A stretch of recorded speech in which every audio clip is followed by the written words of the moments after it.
were back in Australia. So Al-Jaswari starts at the end of the pit lane, and he will be sitting there an awful long time.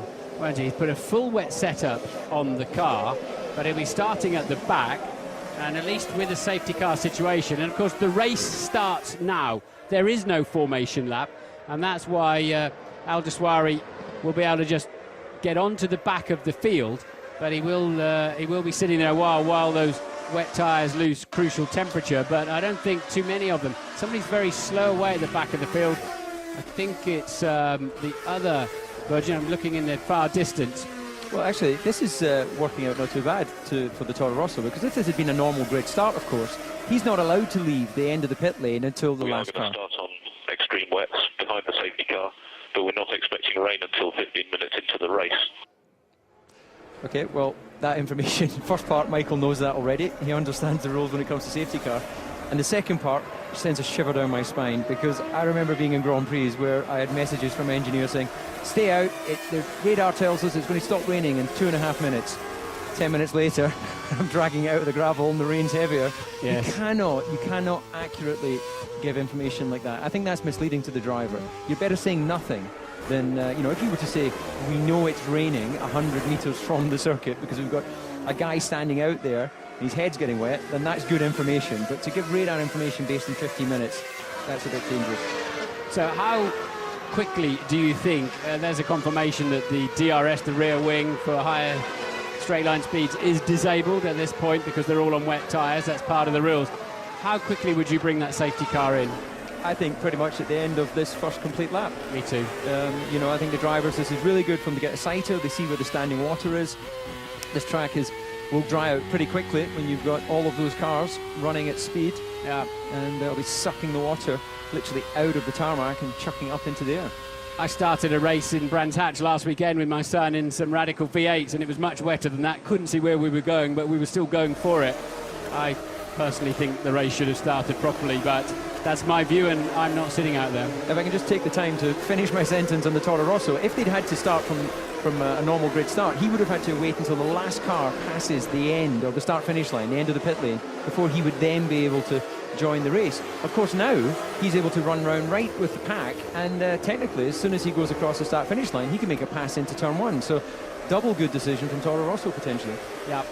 And we saw Alonso then trying the outside line of turn two, the karting line, some would call it, where there tends to be more grip, because where the rubber is laid on the racing line, put a bit of water on the top of it, and it becomes as slick as you like, slippery as anything you could imagine. So you tend to try and stay away from the normal racing line at that point. It has to be said that the TV cameras can always see better than the drivers, because you're looking down through a few meters of spray.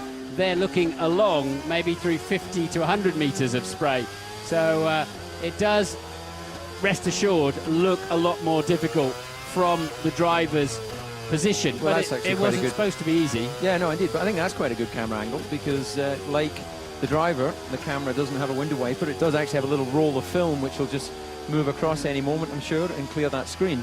But this is one of the biggest difficulties in the wet. As you'll remember, Martin, it's visibility. It's not dealing with the reduced amount of grip, because we've all raced lower formulas that probably have less grip than a Formula One car in the wet.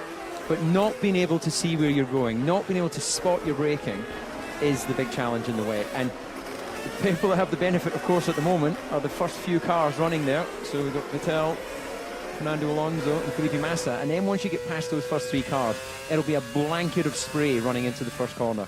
And 25 minutes past the start of the race, so in 15 to 20 minutes, as we said, 15 to 20 minutes, rain should be coming reasonably heavy. Now, as I was walking to the grid, I saw Paul from Red Bull being sent to the far end of the circuit. I think Red Bull have got 2 or 3 people out there, as I'm sure most of the teams have, weather spotting, checking the track out for standing water, but also looking at the sky, because obviously when the rain turns up, it comes in on a certain corner of the track. And Ted's got some news for us. Yeah, Martin, it looks pretty well, pretty clear and bright down here in the pits. So I'm looking towards the weather is coming in from downtown Montreal, so it's kind of the backside of the circuit. I can't see anything at the moment, but 15 minutes is a long time. Just the sign of some teams readying their pit guys with some intermediates. So thinking maybe when the safety car comes in, put intermediates on if they fancy a gamble. But just to go through the people who we know have sort of wet setups, the McLarens, as we've been saying early on, they've got a wet style bit of rear wing on, but pure wet setups. Alguersuari, Di Resta. Conditions okay. I mean, it's wet, but it's normal. Visibility is okay. So that's a rehearsed. Are you done on that, Ted? Yes, so of course Lewis Hamilton wants to get going because they've got a kind of a wet setup on that. But the other ones, Alguersuari, Di Resta, Heidfeld, both Williams, Barrichello and Maldonado, and both Virgins, D'Ambrosio and Glock.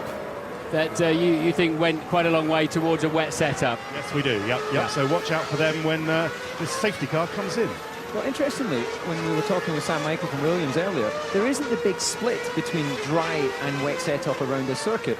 One of the things that he reminded us of is the fact that on this circuit, very high top speeds, not so many fast corners, so you run less camber, which is exactly the same sort of thing you would do for wet setup. They're running, in the case of Williams, the same wings that they had in the Monaco Grand Prix, so they can't get any more downforce on the car. And clearly there's not enough standing water to worry about having to raise the ride height of your car.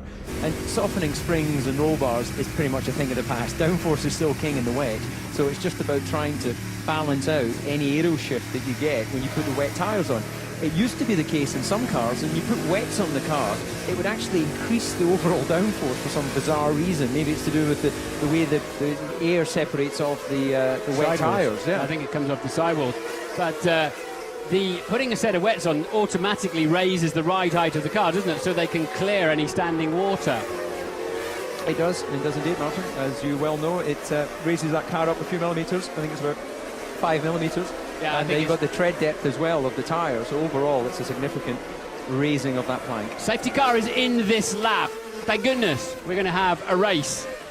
And so obviously they're all in the order they lined up on the grid, and the lights will go out on the top of that safety car anytime soon, which is the signal to Sebastian Vettel that he will progressively become the pace setter, and he'll want to back it up a little bit so he can give that SLS, a car that if you drove it on the road would absolutely terrify you how fast it would go. And the Formula One cars are in second gear trying not to bump into the back of it, but such is the grip and pace and speed of Formula One cars, but not while they're behind the safety car. So we're on lap 4. All of these laps count in the Grand Prix, and of course they've saved fuel as well, but that doesn't matter anymore. There's no refueling during the Grand Prix. It means they can run higher engine modes later on, but they haven't been able to charge their KERS systems at all, David. And I was hearing earlier on today that if you let the batteries go cold on those things, you can't use them for the rest of the race, so KERS might not be much of a factor today. Well, absolutely, and I also heard that you might not want to run the KERS in wet conditions because of the effect it has on under-rotating the rear axle when it's harvesting and charging the battery. But no rain at the moment, and this looks like we're gearing up here. Sebastian Vettel can control the pace now. The safety car's well out of the way, so he dictates the pace from this point on. And he's gone early. He's gone early, but Alonso's gone with him. There is no overtaking until they get to the first safety car line, which is there, and that is why Alonso fancied a bit of a look, and Vettel's gone too deep into the corner. Alonso's right behind him still. So they could overtake into that final corner, and Vettel knew that, but so did Alonso. Alonso goes to the right. Vettel has the turning point to the corner, though. And behind him, we got a McLaren right up alongside, and he's touched. Webber is round. Mark Webber, and that's Lewis Hamilton.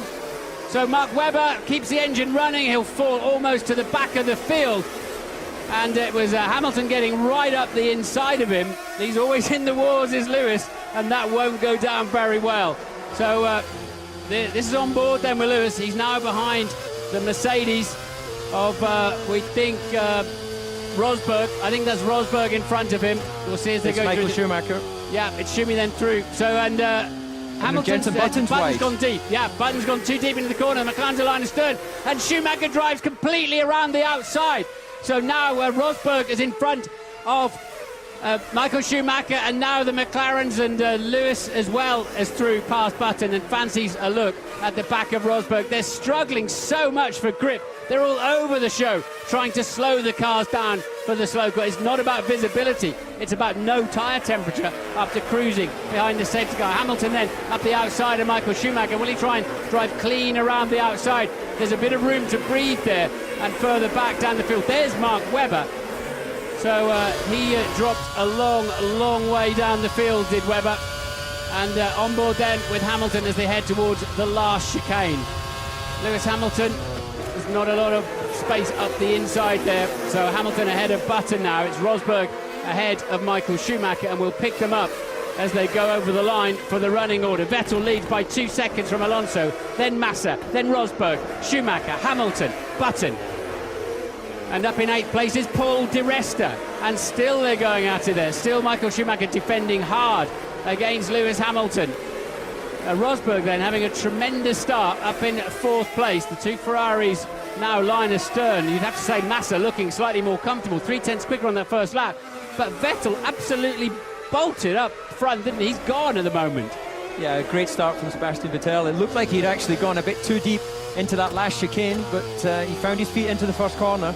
And at this point, he's got clean air, good visibility, and he's using that to his advantage. Now look, Lewis Hamilton here on board. See Michael Schumacher having a bit of oversteer coming off turn 6. Good drive from the Mercedes though, and you see that McLaren isn't able to capitalise. But Michael getting off the braking, off the rubber on the way into that corner, but has a bit of a moment. So Lewis Hamilton will be well positioned as he comes out of the chicane in the run down to turn 10. We saw him on the previous lap look down the outside of Michael. Let's see if he tries the same line again. Michael goes to the inside. Once again, Lewis gets wide and Michael comes across. You can see he's pushed Lewis wide. Yeah, and Lewis will lose out to Button, and will he lose out to anybody else? And Michael very much squeezed him onto the grass there. Did he push him onto the grass? We'll have to have another look at it, but I don't think there's any bad play going on there, as Alonso then really struggling to keep Massa behind him. Vettel's got half the pit straight advantage now. And this is a replay of the start, because they could overtake into the last corner, because that's the first safety car line. Vettel nearly outbraked himself, and there then is the contact behind between Hamilton and Webber. Will there be any steward's inquiry on that one? And Button then back ahead, and this is a replay then from on board with Lewis Hamilton. So Mark Webber gave him space. He gave him space, you're absolutely right. He gave him space, and then Lewis just sort of understeered into him, didn't he? Incredibly difficult conditions for both the drivers. So we can actually see, Martin, as we're watching that, and Marshall is out in the middle of the track at the last chicane picking up a piece of debris. He's thankfully safely out, as we see Mark Webber now facing the wrong way, getting a view of the racing field that he didn't want to see today, and able to rejoin. But very disappointing start for Mark. Now this is where Michael started to take his line for the corner. Lewis was skating down the outside, and he's lost that place to Button, but he only lost 1 place. He's 3.3 ahead of Kobayashi. Vettel leads by 4.2 seconds now, and Alonso struggling in these conditions. You almost sense that if Massa passed him, he'd be gone. Rosberg looking more comfortable. Now they've dropped the McLarens as they are now squabbling with each other. Kobayashi just behind them. Heidfeld 9th, Maldonado 10th. Paul Di Resta has dropped down to 13th somewhere, and we're watching Mark Webber. No, that's Sebastian Vettel has missed the chicane. Yeah, Webber is in 12th place. So Vettel then, so that's down at 8 and 9. He went straight over the grass. He picked a place where there's runoff, so that was fortunate. And Webber and Hamilton under investigation for that first corner. And will Lewis Hamilton get another drive-through penalty? What do you think? Well, I think in that case, there's no question. If you see him, McLaren's touch. That is, well, Lewis Hamilton obviously with suspension damage, puncture. I'd be surprised if he makes it round to back into the pits. But the problem in those conditions is Jenson Button can't see in his mirrors. There's so much spray coming off the front axle that any visibility you have is just cancelled. And this is just incredible. It was Lewis seems to be touching with Michael, or almost touching with Michael, and then getting together with his teammate. Will there be a safety car? Well, it's a suspension broken, isn't it? Oh, no, it's just a wheel rim, isn't it, more like? It looks like he went against the pit wall. Let's hear what Jenson thought. What is he doing? I don't think he'll get an answer to that question. I think he was trying to pass you, Jenson, but Jenson, obviously, as you say, you can see nothing out of those mirrors. They're about Safety car out. Safety car is out, I would imagine, because of the debris on the pit straight, would you say? Well, there's no question about that. The other thing is, why has Lewis parked the car in the middle of turn 5? You know, he had an opportunity in the way into the second chicane to park it. He had an opportunity just before that barrier to know where to park it. And this is difficult times for McLaren. It's hard enough out there without running into your teammate. You had that a couple of times at McLaren, didn't you? You and Mika? It is the one thing you'll want to avoid at all costs, is crashing your teammate. Unfortunately, I took Mika out in Austria when he was in pole position, and to add insult to injury, I finished second in the race rather than winning it, so it was a double whammy of disappointment. But you're right, other than sort of parking it across the start-finish line. Button in the pits, he's coming in under safety car, so Jensen Button coming in either for checks on his car, so get the replay. So Lewis comes off the last chicane much faster. Jensen's making his way on what is the normal line, and it was the merest of touch, wasn't it, actually? Well, Lewis will say he should have seen me coming. He was slow off the corner. Intermediate tyres, were they not, going on the McLaren there? Hopefully Ted was down there. We'll try and find out. But it looks to me as if Jensen's gone early on a set of inters, which, providing he can keep temperature in them. Ted? That's absolutely correct, yes. Jensen Button has gone for intermediates. I think McLaren feel that he's already so far down the field, they might as well try something different, and no sign of the more rain at the moment. Ferrari also out in the pit lane. Thanks, Ted. So, Button then the first man onto the inters. Here's another replay of the contact. Well, here we are. You can see that Lewis gets a much better drive off the corner. Could have used Kerrs there. And then, obviously, Jensen comes across to take the normal line, which is to pull across towards the pit wall. And he's unsighted. I would love to get some... Well, here's the view from behind. Now, he's right up in behind there, probably deploying Kerrs. And then at that point, when he committed, then the gap just reduced. So there'll be an interesting debate between the drivers as to who was in the right and who was in the wrong. But the bottom line is, Jensen, if he's not looking in his mirrors, won't know that he's pulled up alongside him. He knows he's there. They nearly wiped some pit boards out, and pieces of McLaren flying up against the protective barrier on the pit lane. Anthony Hamilton, Lewis's dad, but here because he's pulled Di Resta's manager rather than Lewis's dad as such. So no further action on that first contact for obvious reasons. Is there any damage to the car? Jensen, everything looks okay to us. We can see no damage. Well, those two always say they're the best of friends, and it's a big love-in at McLaren. I've always thought it would only last a certain amount of time, that one. And I think there'll be some stern words afterwards. Lewis will say, I had such a better run than you. You must have seen me coming, and you moved over on me. And Jensen, we know what Jensen thinks. What is he doing? Yeah, I don't think you'll ever get them agreeing on that one. But there's one thing that is a fact, and Lewis Hamilton is out of this Grand Prix. Yeah, and just to confirm then, that contact between Hamilton and Webber down in the first corner is no longer under investigation for obvious reasons, because Hamilton is parked on the outside of turn 5. Mark Webber's got himself up into P9. There's Lewis. Crash helmet off, so normally if you're feeling a bit guilty, your crash helmet stays on, doesn't it? Well, he'll have his point of view, and he's entitled to that, of course. And, you know, the bottom line is the incident between teammates, it's racing, isn't it? They're going to get up close and personal. There's a lady you know. Yes, Mrs. Coulthard. Was in the background, Lisa, in the foreground. Lisa Dennis. So Lewis is still under investigation, but for another incident now. And what did he say back in Monaco? It always seems to be me in the steward's office. What would your view be on that? If you were a steward, do you think that's just a racing incident, or do you think that there needs to be looked further between the incident? I think that Jensen will say I couldn't see anything in my mirrors, and Lewis will say I came off the corner much faster. I'm surprised he didn't see me and give me room because I was going around the outside. I don't think there'll be a penalty, like a reprimand. Lewis has already got one reprimand this year. If you take 3 there for racing incidents, you'll get a 5-place grid drop at some point through the year. So Lewis is stacking them up if he's not careful. Yeah, well, in the 3 racing laps we had, he had a contact with Webber. Looked like he almost had contact with Schumacher. I'm not sure if he did. And then, of course, his teammate. Indeed. So now we've got this restart situation again. Let me explain it to you as they come down here. When the safety car does get called in, Vettel becomes the safety car effectively, the pace setter. But that line they've just crossed, that white line, is the first safety car line you can overtake after that point. So before that, it's not the start-finish line anymore, it's the first safety car line. And that is why Alonso as ever, brain fully engaged, had a run at it. the rain going to be? Just we are expecting low intensity to begin with, low intensity rain. But Pirelli have told me now, and several teams have told me, that the problem with those intermediates is if they drop out of the temperature window, they're very hard to get back again. They're very hard to build them up and get the grip out of them. If they are in the optimum sort of zone, 80, 90 degrees centigrade, they are much, much faster than the wet tyre as we see rain beginning to fall. Ted? Yeah, that's because Jensen can see what I can see down here in the pit lane, and that's big black clouds approaching. The temperature's dropped, it's got chilly. I'm wishing I had a coat. The rain is coming, and Jensen's on the wrong tyres. Yeah, as he's desperately trying to spin them up. So incident involving car 3, safety car speed limit is under investigation, which is Lewis Hamilton's third. This is third inquiry of the day. So 2 of them are since he dropped out of the race. So safety car speed limit, presumably at some point, he's must have been on the first safety car period, mustn't it? Yeah, where you're only allowed to do a certain speed between the sector points to make sure that...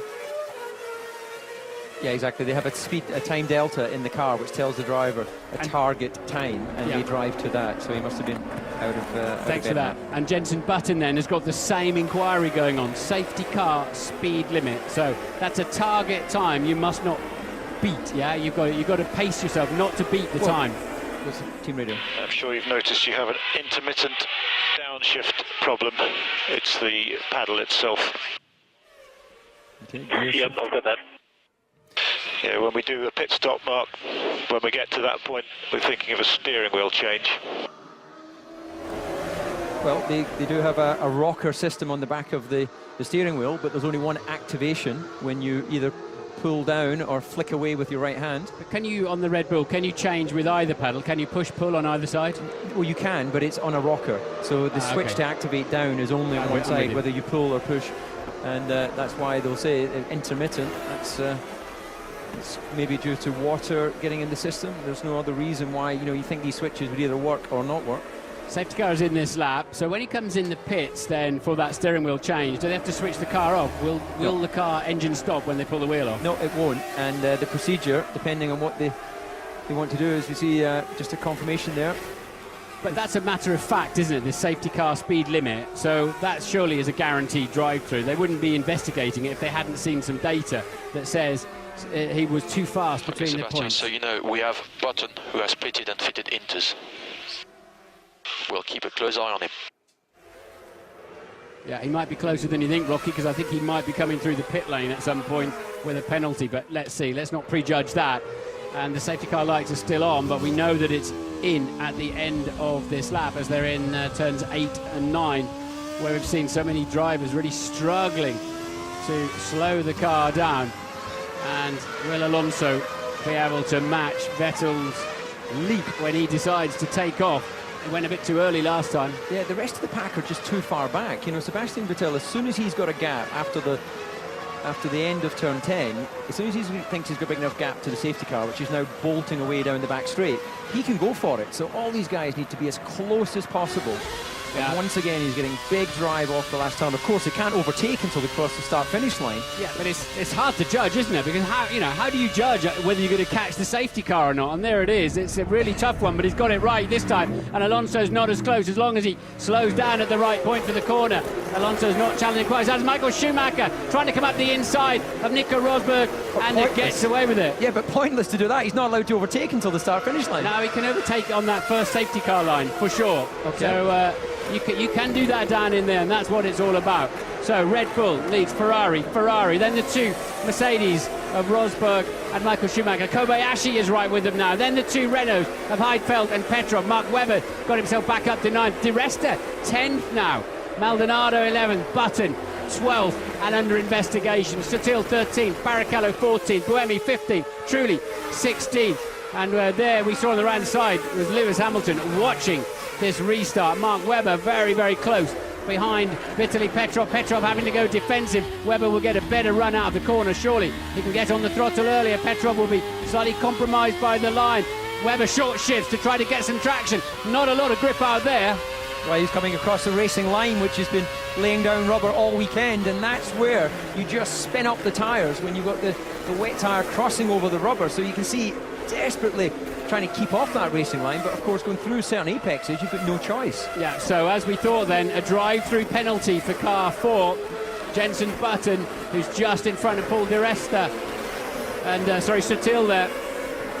In fact, that was, he's passed Di Resta somewhere, so it was Di Resta as well. So Button's really made some gains in this lap, but he's got a drive-through penalty for this safety car speed limit issue, and that means that he will, what will that cost him? About 20 seconds to just cruise through the pit lane. He's got to do it within 3 laps. Yeah, it'll be less than that, Martin. He's It'll doing be about it now. 12 seconds it'll cost him, is the time through the pit lane. So that will bring him back out, well, probably down in about 16th place, I would imagine, maybe even further down than that. Yeah, so Jenson's doing 62 miles an hour as they're doing about 180 down the pit straight, and it's a long run. It's a very unusual pit lane here, where you feed into turn 2, not into the first corner, and he goes around the outside, slots in very nicely with Della Rosa, I think it was, 16th. and down in 15th, 16th then for Button. So Heidfeld, Petrov, Mark Webber still in very close company, 7th, 8th and 9th. Again, Petrov feeling the need to get defensive, but the Red Bull just doesn't have the traction off that corner that the Renault has, it seems to me. Rosberg still leads Michael Schumacher then, and Di Resta just about hanging on to Mark Webber there, just going through the back of your picture now. And for sure the Renault's got better traction than Red Bull. That's unusual, isn't it? Well, they were famous for having great traction in the past, and you used to think that was because of the weight distribution. They're very rare with weight distribution, but of course this year everyone's pegged within a 1%, so it's got to be something else. It can't be engine because they've both got the same power unit in behind, so apparently it's just starting to drizzle again out there, Martin. Button then getting up close and personal with a Williams, I think it was Barrichello. He's passed Buemi. So Button likes those intermediate tyres, having now served his penalty straight away. He's back in the action, and there's Maldonado, Sutil, Barrichello, Button then ahead of Buemi, and Della Rosa is behind them as they're all desperately trying to find some grip. Very little spray out there now, as although in fact, if we look out of our window here, David, there's virtually a semi-dry line. Well, there is, and this is great information for the front runners to watch Button, to watch his progress, to look at the sector times, and then there's no stress for the guys out front. They can just wait to see as he gets some good traction there on the wet run out of the hairpin there. So you've got to balance that up now against what you think the weather's going to do, but looking at Button sailing past everybody, the front runners must be thinking time for a set of intermediates. Certainly with Webber you might as well do that now. He's stuck behind Petrov down in 9th place. Here's a replay of it's gone round the outside then of Petrov. So in turn 2, but Petrov comes back using that traction, comes back up the inside, has track position for 3. Does Webber slice across the front of him? He does indeed. So Webber then takes that position. This computer's very slow in updating itself today. So Webber then, and that's Button then going past Maldonado. He's absolutely flying. So surely time to be thinking about some intermediates. Now we've got a bit of a gap, 4-second gap in front of Button now, as we see, now we'll see just how fast he can be with a clear track, not having to overtake. And I think it's going to be a very fast lap indeed that Button's about to put in. So that contact with Hamilton might have played nicely into his hands, as luck would have it. We'll see how it all shakes out. Yeah, as you were talking, as we can see, is that Barrichello and the Williams coming in. He's obviously decided to go for intermediates. But as you were talking, Martin, Fernando Alonso missed the apex of the last chicane. So he's gone straight across, so he'll need to be careful using his lap trigger that he hasn't gained any advantage, otherwise he could be in for a penalty.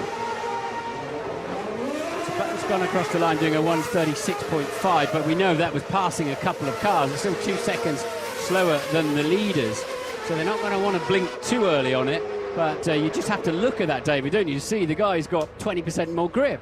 Well, he has, but the good thing for Sebastian Vettel at the moment with the 4-second lead is he doesn't need to be the first guy in. This isn't going to go from being damp to dry in one lap, so he's got a bit of a buffer there. He doesn't have to put himself in a risky situation. That's a very good point, David, because there's a lot of talk of we might run the wets as long as we can and hope to go straight to slicks and miss inters out altogether, as Rosberg still leads Schumacher and Kobayashi. Ted? It is raining now, so what the people on the full wets are doing are waiting for them until this little spell finishes, which shouldn't be long, the radar says, and then they'll come in for intermediates. Rubens Barrichello did put on intermediates. Thank you for that, Ted. Now, Button's half a second quicker than the leaders in the middle sector of the lap, so if it doesn't rain anymore, Jensen is looking very good indeed. Kobayashi then, that's Webber having a look at Heifeld down into the last corner, and let's keep an eye on Button's lap time towards as he finishes the lap. Two Mercs go through in the foreground. Look how quickly Button's closed in on Di Resta in the back of that pack, and as they go over the line, Button does a 32.9 and the leader does a 34.0. The people in front of him, 36 and 37, he's 4 seconds quicker on the intermediate tyres. So, well, what a difficult call, David. Well, it's working for him at the moment. There's still a long way to go. There's a 20-second gap between where Jenson Button currently is and our race leader Sebastian Vettel. As we said, a normal pit stop, assuming a 4-second stop, will cost you about 16 seconds. So Sebastian doesn't want to leave it too much longer, especially if Jenson can get through this traffic. And look, Webber's then past Heifeld and through to Mark Webber, making his way past the two Renaults now. And we'll have a look at that 7th place then for him. But you see, the leaders have also got to think, those are the strategists on the pit wall, of how much time is Jenson going to lose in the traffic. All very well having the grip, he doesn't have the clear space on the track. As Paul Di Resta running in 10th place, getting nicely out of shape, actually, just controlling the power over. Said no traction control on these cars anymore, although they do run different engine maps, don't they, to help them drive the cars in these conditions. Yeah, they can adjust the torque characteristics of the engine and make it a little bit more drivable for them. Of course, short shift as well, as we see Fernando Alonso, the first of the Ferraris to pit. We'll be seeing that soon, as we're going to get a replay of Mark Webber getting down the inside and Nick Heidfeld. Yeah, so Webber through then, as we said, to 7th place. So Alonso and Rosberg pit for intermediate tyres. We're expecting to go on that beautiful Ferrari. And there you have it. You can still see a little bit of rain in the foreground.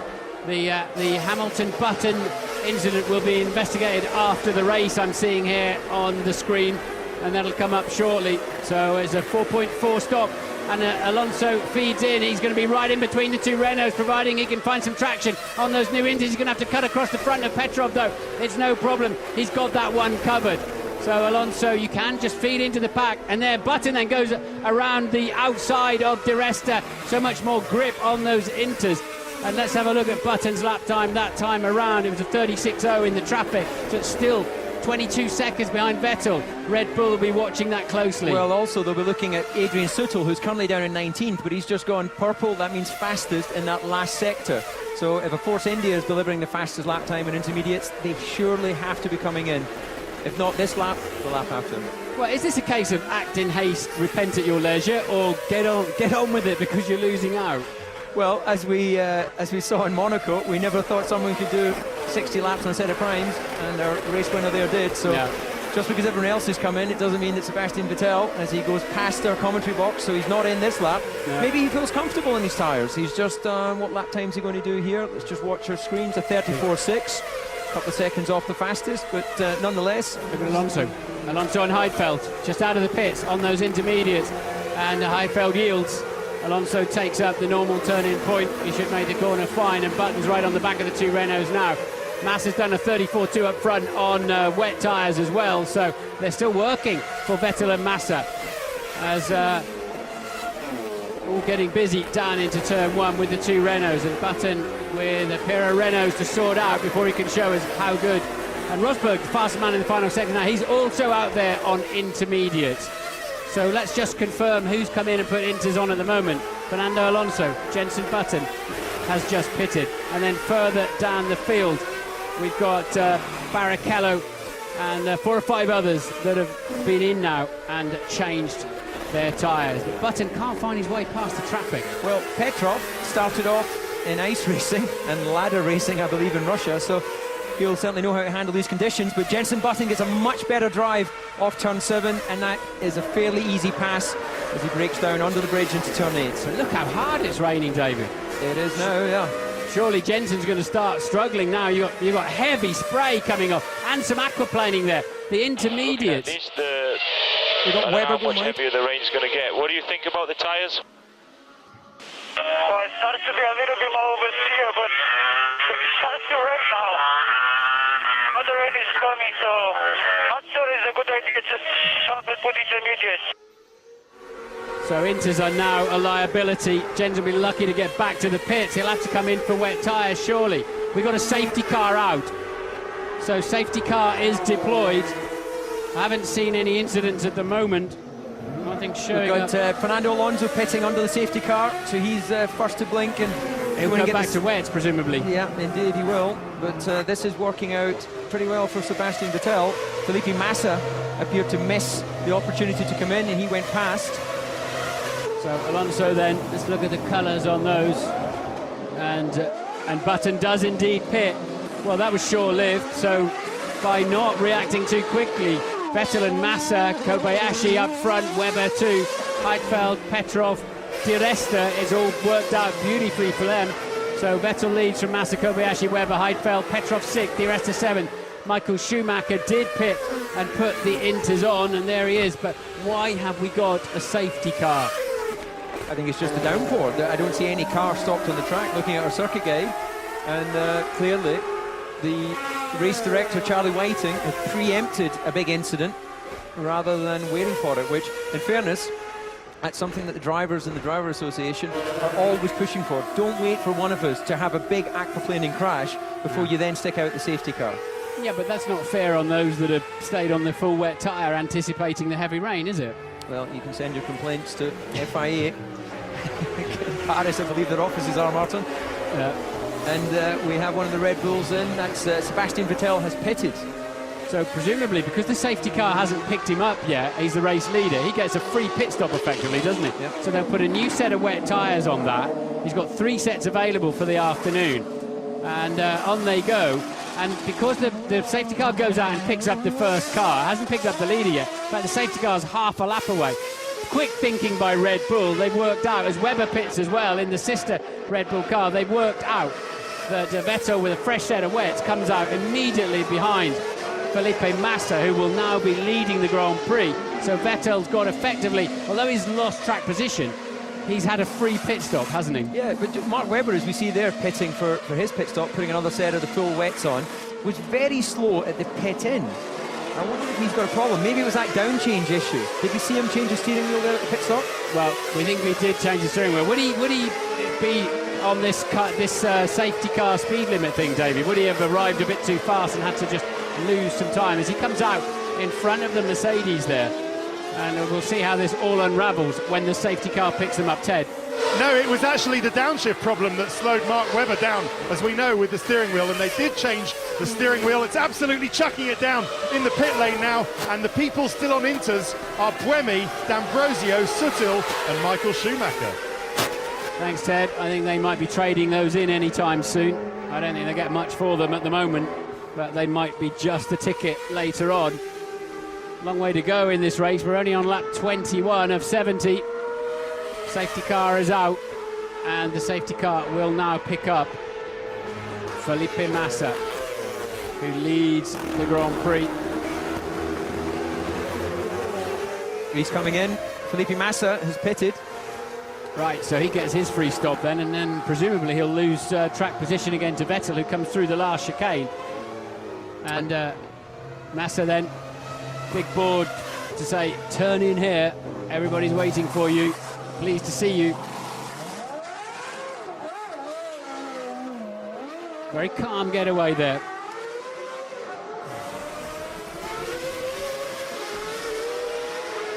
So Massa then rejoins that rather curious pit lane. He can't cross the white line, but then he can go for it. But they can't just nail it now. They have to do a required speed so that the drivers are not encouraged almost when there's clearly an incident on track. They're not encouraged to nail it back to the pits, which is a little foolish, but it means that the safety car's quite a long time picking them up. So smart thinking by Red Bull and Ferrari. Kobayashi at the moment in second. Michael Schumacher fancies another go on the wets. He's handed back those shallow grooved intermediates.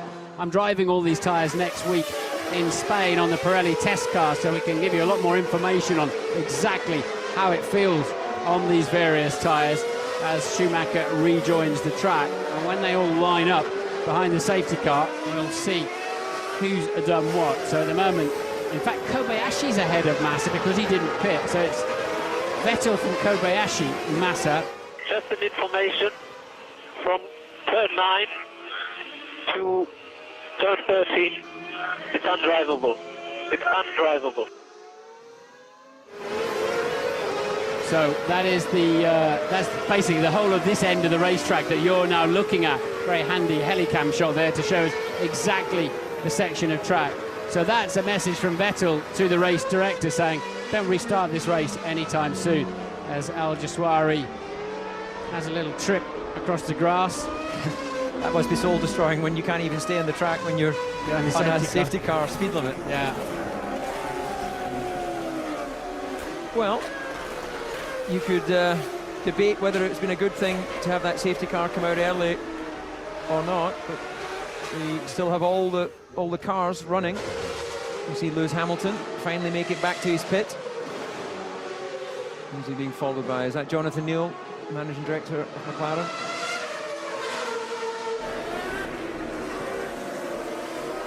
Let's have a look then. This is Alonso, of course. Alonso, who's now made 2 stops because he did go quite early to those inters. As they're all queued up then, it is Vettel from Kobayashi, Massa, Heidfeld and Petrov, 4th and 5th for Renault. Di Resta, 6th. What a job he's doing. His first visit to this circuit. Challenging conditions in the extreme. Mark Webber is 7th. Fernando Alonso now down in 8th, having been running a strong 2nd. De La Rosa, 9th for the man, of course, who developed the Pirelli intermediate and wets. He was the Pirelli test driver. Again, an update. There's so much water. You cannot restart the race like this because for the first car, it is already too dangerous. For the car behind, he doesn't see anything, so blind he goes into the water, aquaplanes, and smash the car. Understood. We'll pass on the information. Well, his engineer Rocky, he won't need to pass that information on. Charlie Whiting and his team up in race control will be hearing that radio broadcast. So the reason why Sebastian is so clear and specific in describing it's undrivable is that he knows that that message will be listened to. And as the lead car, then it's very difficult for the race director to do anything other than leave the safety car out in these conditions. Health and safety gone mad? Or, I mean, you have to take Vettel at face value, don't you, on that?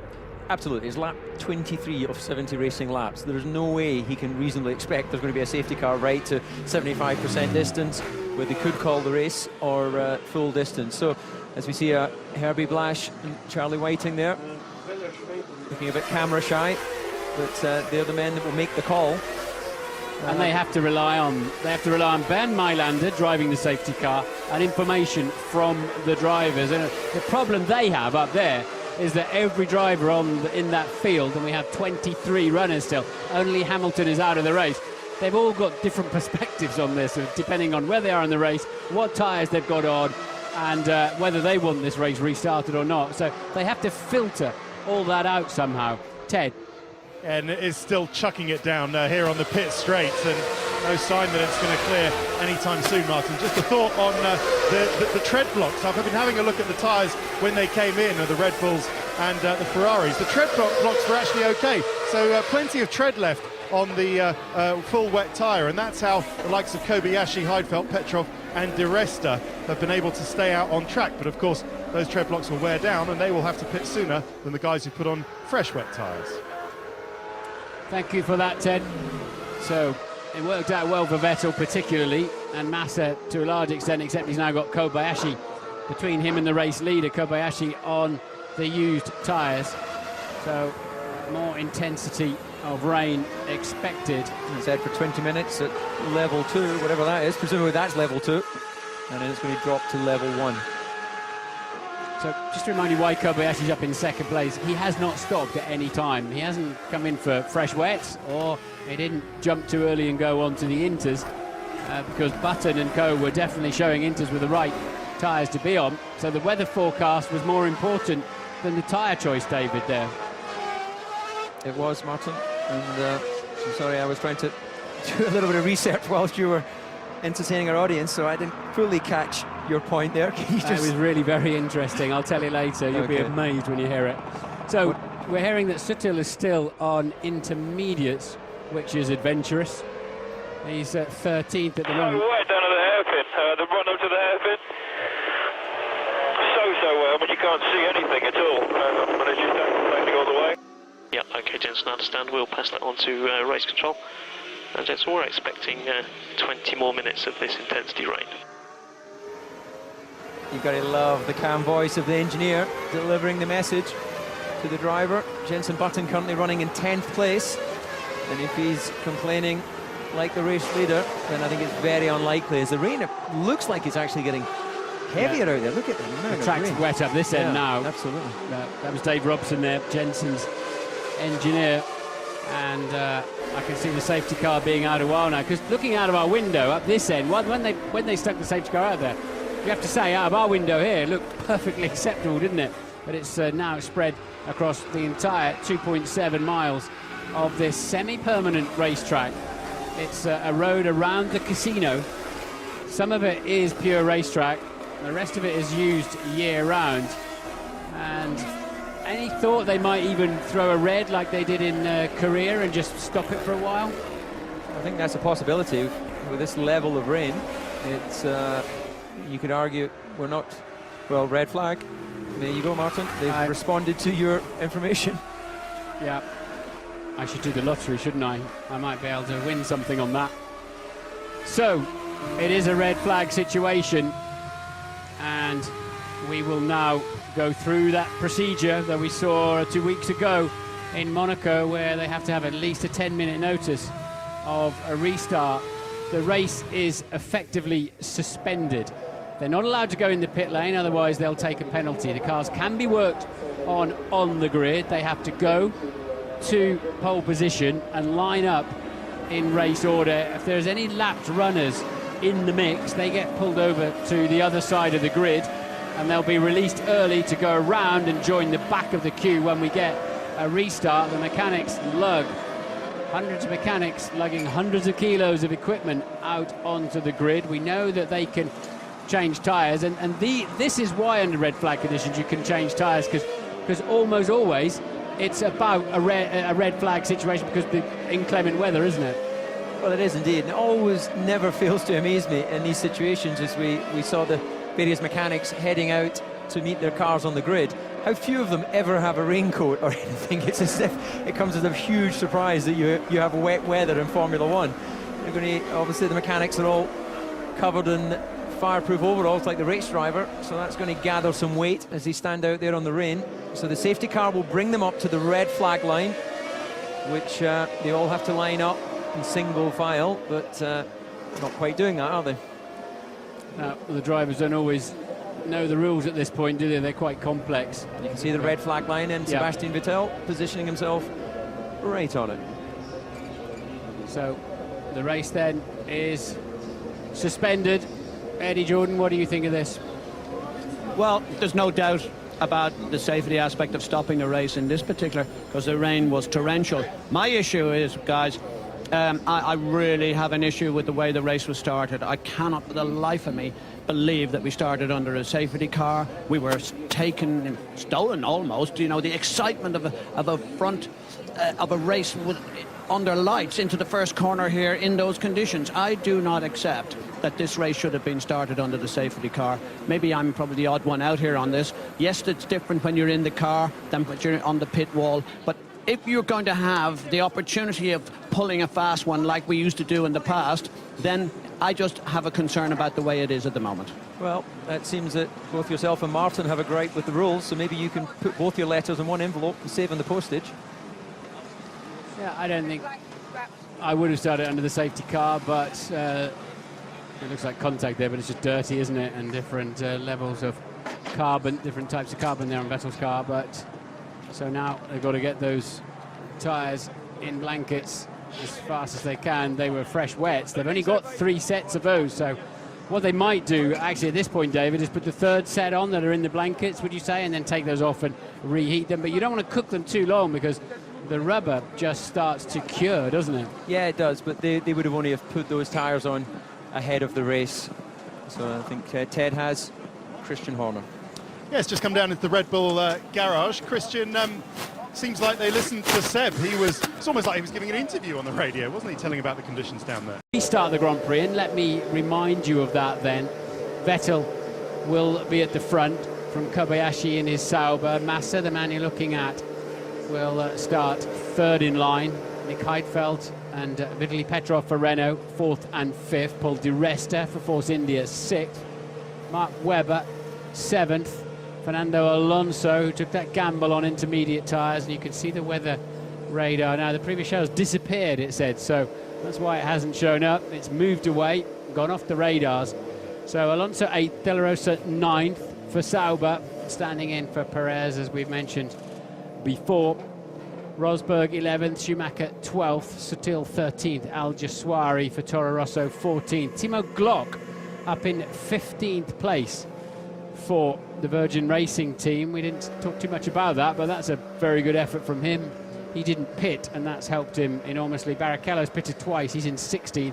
Liuzzi for Hispania 17th. Buemi 18th. Toro Rosso. Kartikayan, Hispania 19th. Maldonado for Williams, who started this race 12th, pitted twice. He's back down in 20th place. And the 2 Lotus drivers, 21st and 22nd, Kovalainen and Trulli, did come in for a set of inters and paid a heavy price for that too. D'Ambrosio will line up 23rd and last in the queue that will follow the Mercedes-Benz SLS as they dry the dainty boots. They're like slippers, fireproof slippers basically you drive with. There's no space down in where the pedals are. You can't afford any extra material around your boots inside there to press. Just 2 pedals, almost a stop and go situation, throttle and brake. And you certainly don't want them to be to stick wet feet in there, otherwise they start sliding around on the pedals and particularly the bumps. So Sebastian Vettel, we've seen probably the driver got himself up on the pit wall and kept his head where he wanted it. I think he wasn't in any casual conversations much, was he? He seemed more focused on the pit wall, David. Well, we did see him out the back of the garage briefly talking with Mark Webber, but then he was plugged in with all the engineers. And the reason they set up there on the pit wall and get the headsets on is not that there was any noise there stopping them having a conversation, but that conversation is actually beamed back to their race control, if you like, or their operations room back in Milton Keynes. Same for McLaren back in Woking, and Ferrari, of course, at Fiorano. You see now these heated visors, David, did you use those? Yeah, I had a heated visor back in my day, and it plugs into its own little battery supply, which just helps keep a bit of heat on the inside of the visor. And you can see the radio cable there. Sorry, that's the visor cable, actually, isn't it, for that battery pack? And they're double glazed as well, like you get on a lot of motorcycle helmets as well now, to stop any fogging. Yeah. Because when you get fog and damp inside there, you have to lift the visor to try and clear it away, and then you're really in trouble at that point. Only you start sticking wet gloves in there. But you have to do it to see where you're going. You'll see a rip-off there on the visor of Felipe Massa. 2 or 3 either side. You dispatch those as you go through the race to clear mud and rubbish and flies and oil away from your visor. You just have to be careful you don't stick them down your own engine intake, which is just above the driver's head. You have to make sure you put them out the side of the car, and of course sometimes they then go into the radiator duct of the car behind. Well, as you see the few raindrops dropping in that puddle there, believe it or not, there was one guy who came up with a sort of rubber, like a window wiper, that they used on the back of the glove so the driver could sort of do his own little rub across the visor. Unsurprisingly, that didn't take off. Well, I've got one of my biking gloves, and they're very useful on biking gloves, I have to say. But I tend to stick a little bit under a couple of 100 miles an hour on that. Mark Webber then. He's had an eventful afternoon. I mean, we're looking at a total race time here of over 4 hours from the lights going out to the checkered flag drops, and that's assuming we get that far. Webber starts 7th. Quickly having to waterproof the notes there, the engineers. I would imagine there'll be several lessons learned, and in the debriefs on Monday and Tuesday, yeah, there'll be what would we do next time in these circumstances, because this, I don't remember this amount of red flag downtime. No, that's no question about that. This is a very unusual situation we're seeing here in Canada, but surprisingly, this is not the part of the preparation for a Grand Prix weekend. As we saw that, just reminding ourselves the number of mechanics and engineers heading out there didn't even have jackets on, so everyone will be properly wet. Pretty cold out there actually, with air temperature of 18 degrees, and we're just hoping that those few drops of rain. It's starting to rain a little bit harder, but apparently it will only last for 5 minutes. Well, that answers the point I was going to make. Let's hope this rain doesn't last too long and we can get this race underway. Ben Mailander then, ready to lead more laps of a Grand Prix. And I got a Twitter question through, could he win the Grand Prix if he stays at the front? No, is the answer. So someone looking for some betting tips. That won't work. Nico Rosberg. Patiently waiting, as everybody has done, to get this race underway. We've been stationary for longer than a Grand Prix takes place, in over 2 hours. But we are expecting a little more rain. But it's quite bright out there, isn't it? It's quite a different scenario. And you were saying, David, just as it flicked up on screen, the race will restart at 10 minutes to the hour, that you felt the racing should be back underway again. Yeah, there's no question that they can be running safely behind the safety car. It will be a safety car start. Everyone will be on those full wets, which not too much standing water out there now. Visibility is the big issue, and we've learned from a number of the drivers that we've interviewed that they were really struggling in the mid-pack. Michael Schumacher taking on the last little bit of fluid. Can't imagine he used much of the hydration he'd prepared ahead of the race. How much fluid would you take in a weekend? What's your preparation on race day, let's say? Well, on a normal race, you take on about 5 or 6 litres of fluid, which pretty much means that you're sort of constantly topping up, running up to the race. This is actually, when it's dry, quite a physical race because of the high G-forces that you have under braking. Obviously, in the wet, it's not as physical, but from a mental fatigue point of view, the concentration required is so much higher. 2 minutes to go to the restart of the 2011 Canadian Grand Prix, round 7 of this year's World Championship. We've seen lots of action earlier on and surprises, of course. To remind you, 23 of the 24 drivers will restart. Lewis Hamilton, after that contact with his teammate Jenson Button, is out of the race with car damage, parked around there at turn 5. They've dragged it back now, but he's not allowed to restart. And they now begin to take away the trolleys that include the generators and the heaters and all sorts of... Well, basically, it's quite interesting, actually, because there are certain parts of the car they have to heat up and other parts they have to cool down if they come back onto the grid. For example, the brakes need cooling so they don't boil up. I think, Sebastian, one thing that would be useful is that when somebody goes on inters, for instance, I'll give you space, and you can say, to me, it's too wet for inters, or to me, I could go to inters, things like that. That helped us along.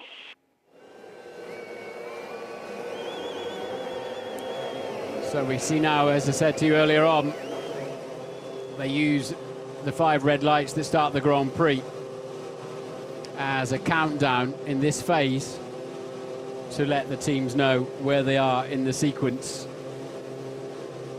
And everybody must be on the wet tyres, the full wet tyres. What can we see on that steering wheel? I presume that was Felipe Massa pushing his radio switch. Didn't hold the position long enough, but Maybe he was just communicating with his engineer. Yes, you're not allowed to try and steal a march by restarting on intermediates. We saw back in Fuji a couple of years ago where Ferrari had to come in and change them. They were against the regulations. Actually, I'm surprised they weren't penalised, because it's absolutely clear you have to start on the full wet tyre if it's deemed to be. And the safety car then has pulled away, and we are back in racing conditions here on the Ile Notre Dame in the St. Lawrence Seaway on the outskirts of Montreal. And it's Sebastian Vettel who leads the crocodile that must now follow the safety car. And again, David, how long do you suspect that safety car will be out? Well, I think the conditions are very similar to what we saw a couple of hours ago when the Grand Prix first got underway. So I would expect him to go once past, maybe maximum twice past, just to allow everyone to get their cars fully up to temperature. That may be a point that's been discussed that we've not heard on the radios, that because the cars have been sitting there, they would have been plugged in to keep engine temperatures and things like that, but there may be other aspects of the car that the drivers have communicated to Charlie Whiting that they want at least 1 or 2 laps behind the safety car before releasing. And the fans jumping up and pointing, it's a racing car. Wow, we haven't seen one of those for a while. They are still in town, and we're getting ready, hopefully, for some full speed action sooner than later. And let's see, I mean, it's a completely different picture out there. It's almost as if the island was sinking, wasn't it, an hour ago? But it's emerged again.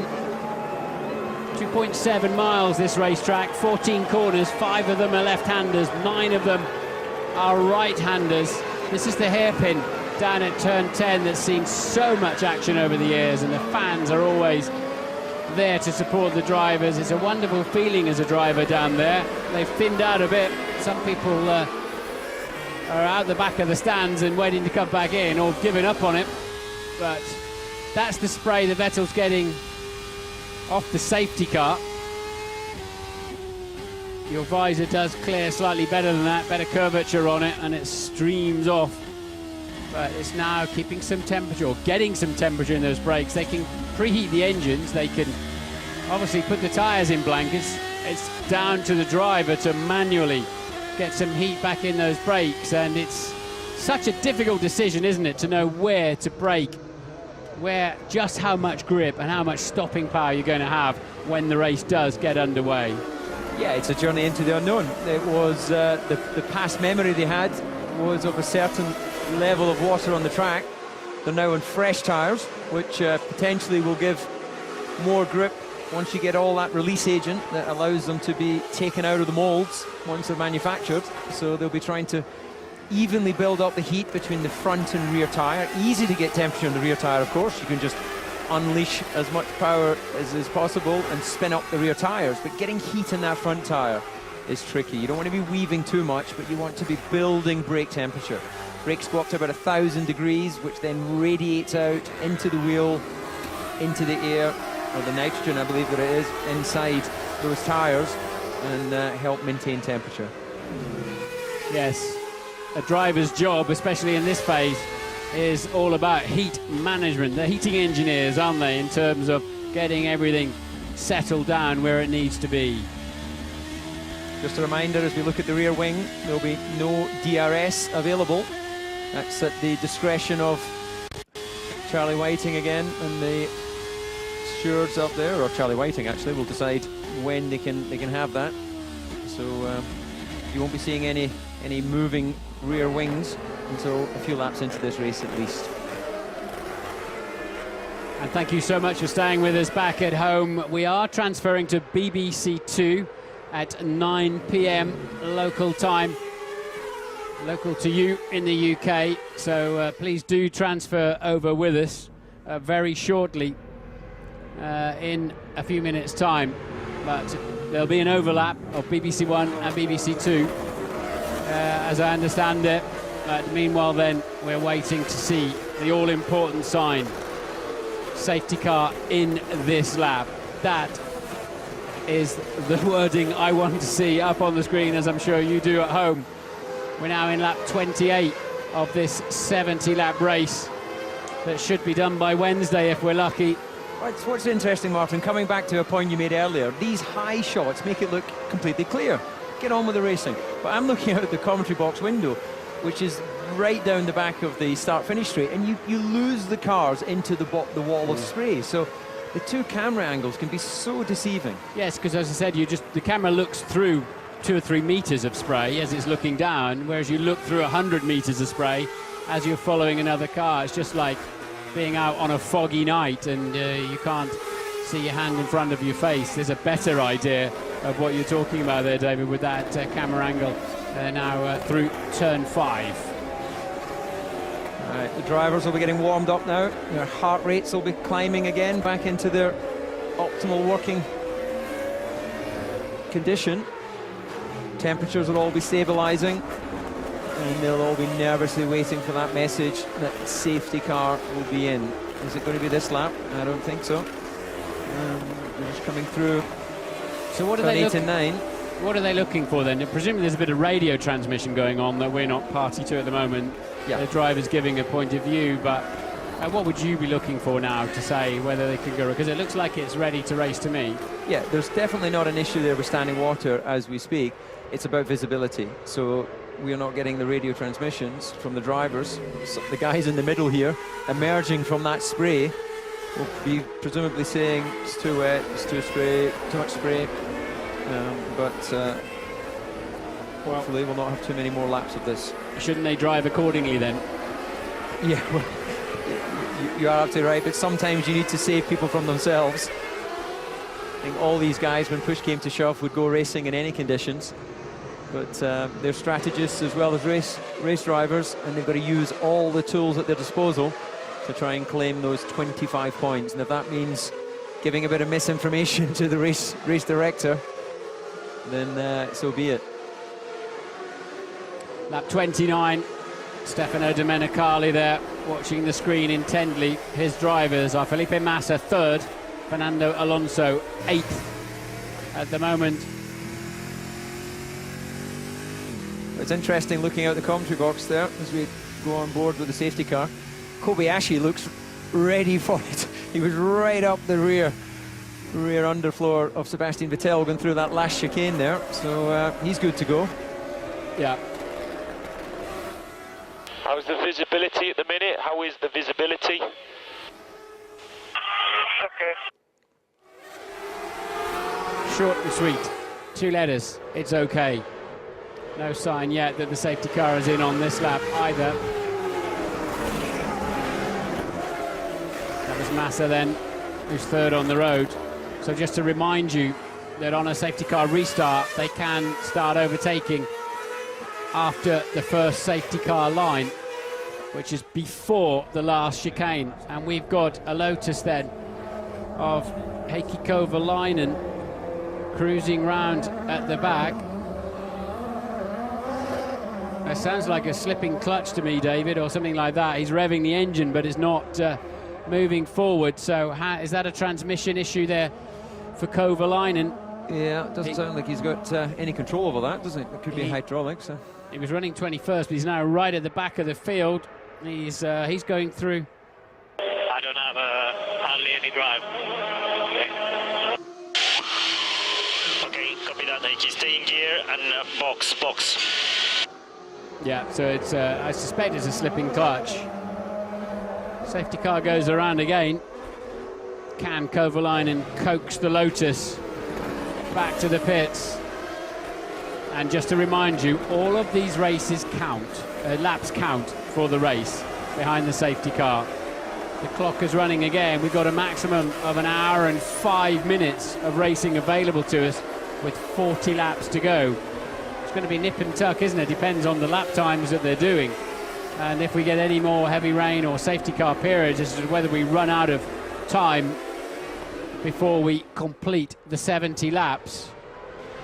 And still, my eyes are focused on this computer screen in front of me, and still I don't see safety car in this lap. I see track temperature 17 degrees centigrade, air temperature 18 degrees centigrade, humidity 89%, and the pressure 1,007 millibars. and we'll see an increasingly drying track. Come on, get that safety car in the pit lane. Let's see what these drivers have got to show us. Well, in my calculations, Martin, if they were doing the same lap times they were achieving before the initial red flag, we've got about 61 minutes of racing at 1 hour and 4, as we see the Lotus of Kovalainen driving into the pit lane. Not sure whether he'll be taking any further part in this race, but surely we must be getting close to the point where the safety car's coming in. And there we have it, Kovalainen being pushed back in. Disappointment for Lotus Renault. Having sat there for all that time and then being pushed back before the race starts, how frustrating must that be? Yeah, all the time he's been sitting there with nothing to do.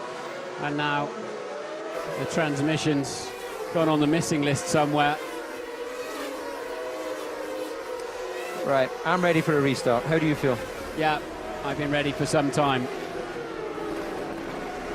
As I'm sure of the tens of millions of people who listen to us as we watch Michael Schumacher moving around behind his teammate Nico Rosberg, there 11th and 12th.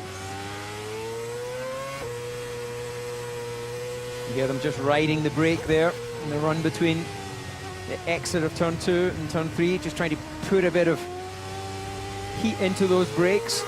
You wouldn't normally do that, of course. No point running throttle and brake together. Just burns fuel, inefficient. It's very important to try and get as much heat in those brakes as possible, because when they start running down to that first corner, then they're going to have brakes at peak temperature.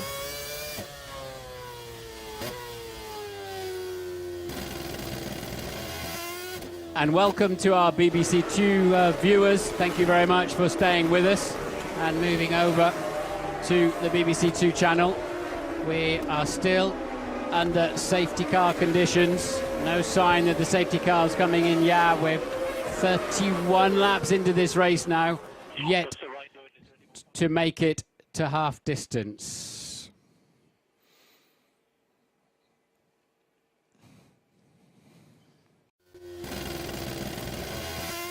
And welcome to our BBC Two viewers. Thank you very much for staying with us and moving over to the BBC Two channel.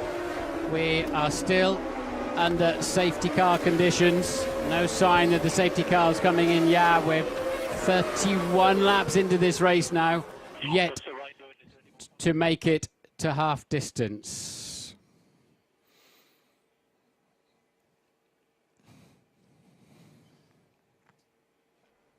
And thank you very much to the BBC One viewers. We are now moving over to BBC Two as we await the safety car to make the decision. He goes round again.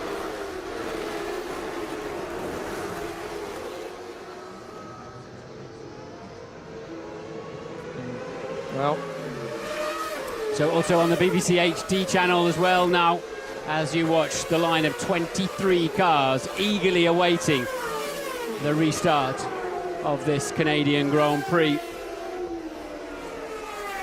Just to remind you, Lewis Hamilton is out. He's the only retirement. Made contact with Jenson Button. If you've recently joined us, his teammate, and suspension damage as he hit the pit wall. Pieces of his car flying up and hitting the pit boards that the mechanics were holding out. Very close encounter with the pit wall. And Ted, what's the weather looking like from down there? It's bright sunshine now in the pit lane, and more drivers I'm hearing on the team radio feed have been on the radio saying it's fine to get going. Okay, the drivers think it's fine to get going. We think it's fine to get going, but that's not the message we're getting at the moment. And still no sign of any change in that. So just coasting around, left foot on the brake pedal, right foot on the loud pedal, trying to put some energy into those brakes and tyres. And presumably there are still drivers out there radioing in saying it's too wet, it's too wet. But look, we've got a semi-dry line down at the hairpin. surely the safety car's coming in on this lap. A little bit of standing water off the racing line. And as they head down what is normally a 200-mile-an-hour straight, and the safety car lights are not out, so he will take a right and a left to start yet another lap. I don't think it's an issue, Martin, with the actual standing water. It must be just these guys down the back complaining of visibility. But Jensen, how is the track? Do you think it's ready to start racing? Yeah, I think it's about there. Okay, Jensen, thank you, I understand. What do you say? I think it's about there. he did indeed. Jensen's ready to go. And I think it's surely going to be this lap as they just run down into the first corner. They'll be visualizing the restart. Obviously, it's the concertina effect makes it difficult to really get up close as you come through that last chicane. As you pointed out, Martin, they can overtake into the chicane. I think you should abseil down the outside of the commentary box there and go and stand in the middle of that chicane, David, and go wave your arms like, get off the track, safety car. We want to see some action. I can't see any standing water now at all on the racing line, especially as they're all on the extreme wet weather tyre. And you can hear that rough-sounding engine note, which is the exhaust blowing on the throttle, with the throttle being lifted off. Jensen there, there's Lewis there. Hello, Lewis, listening to the BBC commentary. But those systems are going to stop from the British Grand Prix onwards, where the teams are not allowed to do that. And a lot of people saying that could hurt Red Bull, and certainly going to change how the drivers attack the slow corners, because now they get on the throttle as early as they can to generate downforce. So that system going away, I think they're going to be limited to just 10% of open throttle after the British Grand Prix. Some manic rewriting of the codes for the engines there, I'd imagine, but that's not our problem today. Our problem today is the safety car is still on the racetrack. They're heading down the back straight again. Well, amazingly, it seems the safety car is going to go around one more time. The lights are still flashing. Bernd likes it out front there, doesn't he? He does. He's going for some sort of laps-led record. I think he comfortably controls that as the only safety car driver we've had for more than a decade now. Okay, I feel it in my water, Martin. This lap, safety car in. Not a pleasant thought. Yes, what you said on the last lap. You said that it was coming in on the last lap. There are the two Renaults, line astern, in 4th and 5th. They've had a very strong weekend. Safety car is in this lap, just is Jerome D'Ambrosio. So what are they going to put on that? They're putting another set. Intermediates. Yeah, set of inters then. So, you know, that feels wrong to me, that we've held the safety car out there and now you've got a driver going straight onto the inters, because that, to be honest, that's how the track looks. Okay, gents. How many more laps do you think before inters? Probably only a few. On racing line, it's pretty good water. Let's just say if you're going to start the race now, you would start on the other tyre. So Jensen's saying, right, if this was the start of the race proper, I would have the intermediates on, which he's experienced earlier on in the Grand Prix, that were working so well for him, but in a very narrow window of time. Yeah. Well, let's see what Kobayashi can do. This is his moment. This is his big moment to try and see if he can lead this Grand Prix. I don't know how Sebastian Vettel feels. I think he'd be more comfortable having Massa right behind him. So Vettel then takes over and becomes the safety car, effectively controlling the pace of the pack, got them all backed up at the hip, and it's so easy to run into another driver in those circumstances while you're trying to keep your tyres and brakes warm. And Vettel's bolted, he's going for it, he doesn't want Kobayashi anywhere near him as they arrive at the first safety car line. Massa's closer to Kobayashi, spray not too bad. Petrov on the right hand side of the track for Renault, and he's fighting up Paul Di Resta, who's down the outside. So Massa so close to Kobayashi. What are they going to do when they get down to turn one? Will Felipe Massa have a chance to take back that position? He's got the inside, but Kobayashi has got a better line, and he brakes later too. He just gauges his braking, and they're going to be so close into two. Great driving from Kobayashi, sensible for Massa in getting out of it. Mark Webber, you see there, in 7th place. So Kobayashi Schumacher's come in also then, as has Sutil, presumably for intermediate tyres. We've got a line of them. Gluck, Barrichello, Buemi, all trying to take advantage of this situation. There they all go scampering out of the pit lane that feeds into the outside of turn 2, very unusually here at this racetrack. And which of the front runners then is going to try those intermediates again? They all got caught out last time, but at the moment the sky looks significantly clearer.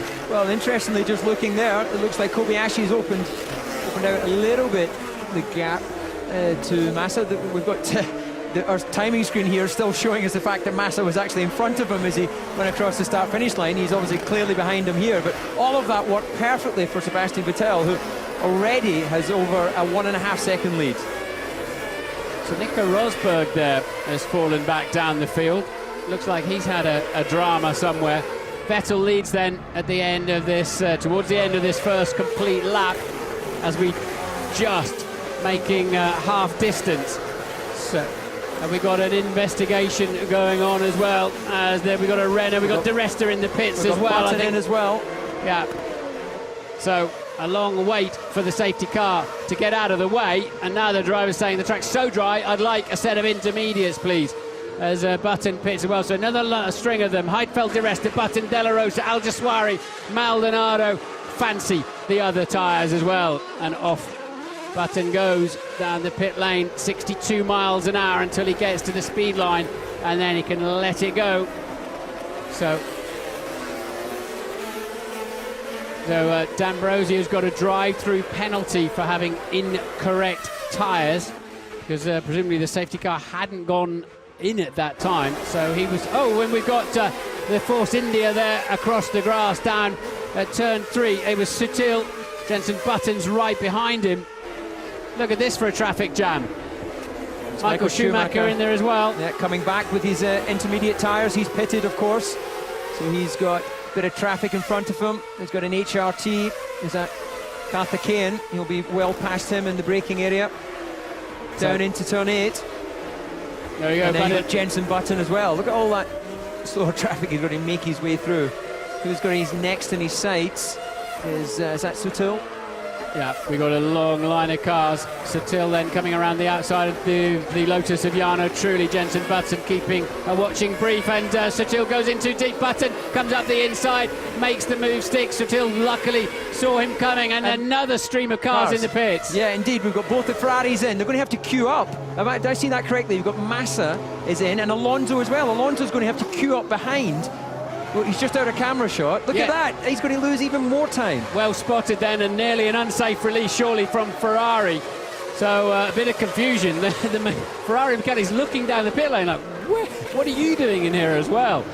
But Massa then out, still behind Kobayashi. Heidfeld right behind them too. It's all kicking off out there as the track begins to dry. Ted was down there. And that was an absolute nightmare. The Ferrari boys did the best they could, but Fernando Alonso lost loads of places there, including to Nico Rosberg. So he'll have to regain those places out on track. But with the Virgin, that's a case of them not knowing the rules. When you start a race under the safety car or restart a race, you have to have the full wet tyres on. Thank you for that, Ted. And we got a Ferrari off. It's Fernando Alonso's beat the Ferrari. In where is that? Is that that's the second chicane? Yeah, it's in turn 3, I think. Am I seeing that correctly? I think that's that's exit of 3 it looks and 4. like 3 and 4. Indeed. Safety car has been deployed. Our favourite car of the day gets another look into this race. And look, and Button's got a puncture. Yeah, left front. I wonder if there was contact. They shouldn't have been so close on the road, should they? But so Button, McLaren's. Yes, so Vettel is pitted.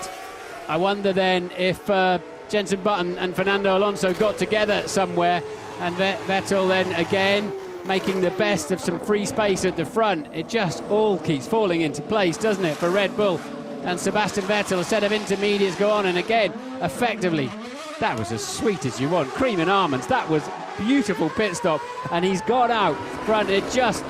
Now, let's have a look at this. So, yes, it was Button up the inside of Alonso. Alonso didn't want to yield, and contact.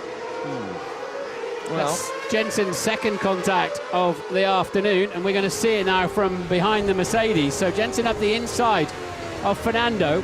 Fernando says, you're not coming through there. And Jensen said, well, you watch this then. I am coming through. But unfortunately, Jensen with a damaged left front. Was it just a puncture? Will his steering arm be damaged? And will that tyre do any further bodywork damage as he coaxes it back to the pits? How did you see that, Martin? Because that looked like there was enough room for them both to get through, but then obviously as it tightened through the apex, there was the contact. Well, if you've got any, if you're on the curb, you just slide off on the slippery paint. That is a vacated cockpit then for Fernando Alonso. I wondered, because if he gets pushed out of there, he's in a dangerous position. He might be allowed to carry on from there. Surprised he's got out, really. Maybe he would have just been ticking over there and hoping somebody might push him out of a dangerous position. But I think he did back into the wall, though. There was some contact on the rear wing. Yeah, true. Bits flicking off the McLaren of Button, who is in the pits for the 4th time, I believe it is, today. Make that 5. So it's 4 pit stops and a drive-through for Button for exceeding the speed limit behind the safety car early on, and Ted was down at McLaren. The front suspension looks okay. The nose was damaged, as were the rims on the front left, but the mechanics, the chief mechanic, had a look at it, and the front suspension on the left side's okay. Don't worry, Jensen, the race is just over half over at the moment, so plenty of time for him to, in the way this race is unfolding, who knows what's going to happen. Here then is a replay. Take us through it, David. Well, Jensen's fairly on the inside, and I think that Fernando was of the view that if I give him room as we go through the apex, I'll be on the right position for the left-hand part of that second part of the chicane. But I think it was always going to be a bit of a closing gap. He was relying a lot on the fact that Jensen was able to slow the car, so I think we're going to have to call that a racing incident. But it's only one at a time through there. It's hard enough by yourself through there, isn't it? But, I mean... Well, it is, but those are two highly skilled guys, so you'd like to imagine that they'd be able to find a way through it. Definitely Fernando gave him space to have his car in there. You could argue that he was sort of trying to recover a lost position, but that's what you're meant to do in racing situations. Well, Fernando Alonso was 5th in the World Championship with 69 points coming into this Grand Prix, and he will score no points today. So let's remind you of the running order then. Now that's all shaken out. We've got 3 cars out of the race. Fernando Alonso, Heikki Kovalainen and Lewis Hamilton. Jensen Button is out, I believe, in last place now, which is 21st after his various dramas. He will catch the pack, and he will, though, be 21st. Vettel then, on lap 39, leads from Kobayashi in the Sauber. Felipe Massa 3rd for Ferrari. Nick Heidfeld 4th for Renault. Paul Di Resta now up to 5th for Force India. Mark Webber gains a place to 6th for Red Bull. Michael Schumacher, I've seen lots of overtakes from him, especially into turn 6. He's 7th. Petrov 8th for Renault. Rosberg 9th in the other Mercedes-Benz. Sutil in the 2nd. Force India is 10th. Rubens Barrichello is 11th. Maldonado for Williams, their line astern, now the 2 Williams, is in 12th place. Al Jaswari and Buemi, Toro Rosso also 13th and 14th. D'Ambrosio, we saw him come in for those intermediates earlier. I assume he's taken his penalty, but at the moment he's showing in 15th place. You're not allowed to take a penalty during the safety car period. He may have to take that afterwards. I don't know, I haven't been watching him.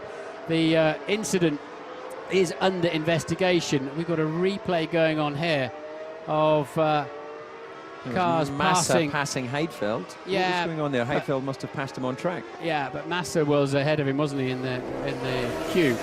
So just to finish that off then, Glock 16th, De La Rosa back to 17th. He was 9th on the restart.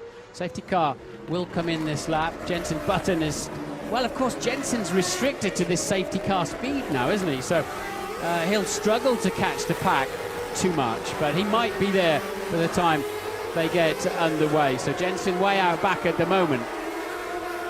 So Karthikeyan and Liuzzi for Hispania still both running, and they're in 19th and 20th. And that then is the Button Alonso incident under investigation that you call, David, as a racing incident. Well, remarkably, that's the first time Alonso hasn't finished since Spa last year, so he's had a good run of getting to the checkered flag.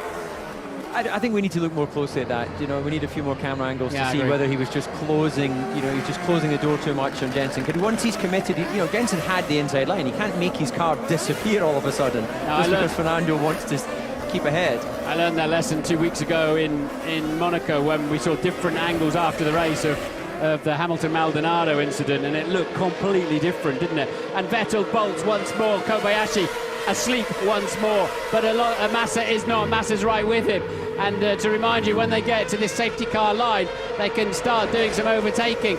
But Kobayashi's laid enough on the brakes. Heidfeld looking pretty punchy behind Massa as well. And lots of action going on down the field. But once again, it's the world champion and the championship leader, Sebastian Vettel, who clears the line. He's a second ahead on the restart already. And Jenson Button has just about caught the back of the snake as he crosses the line. He's a couple of seconds adrift, but he'll be right in amongst the action.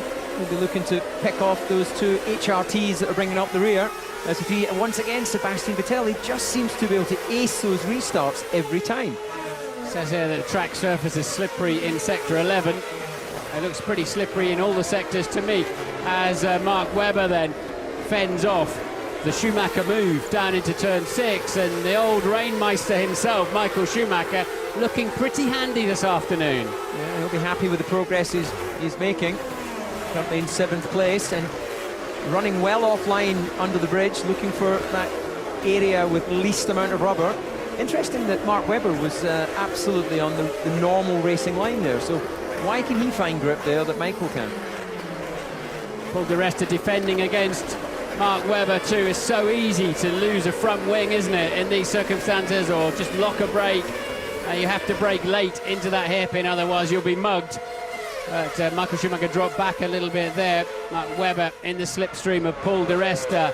Di Resta in only his 7th Grand Prix, doing a fine job and having a good look too at the back of Nick Heidfeld.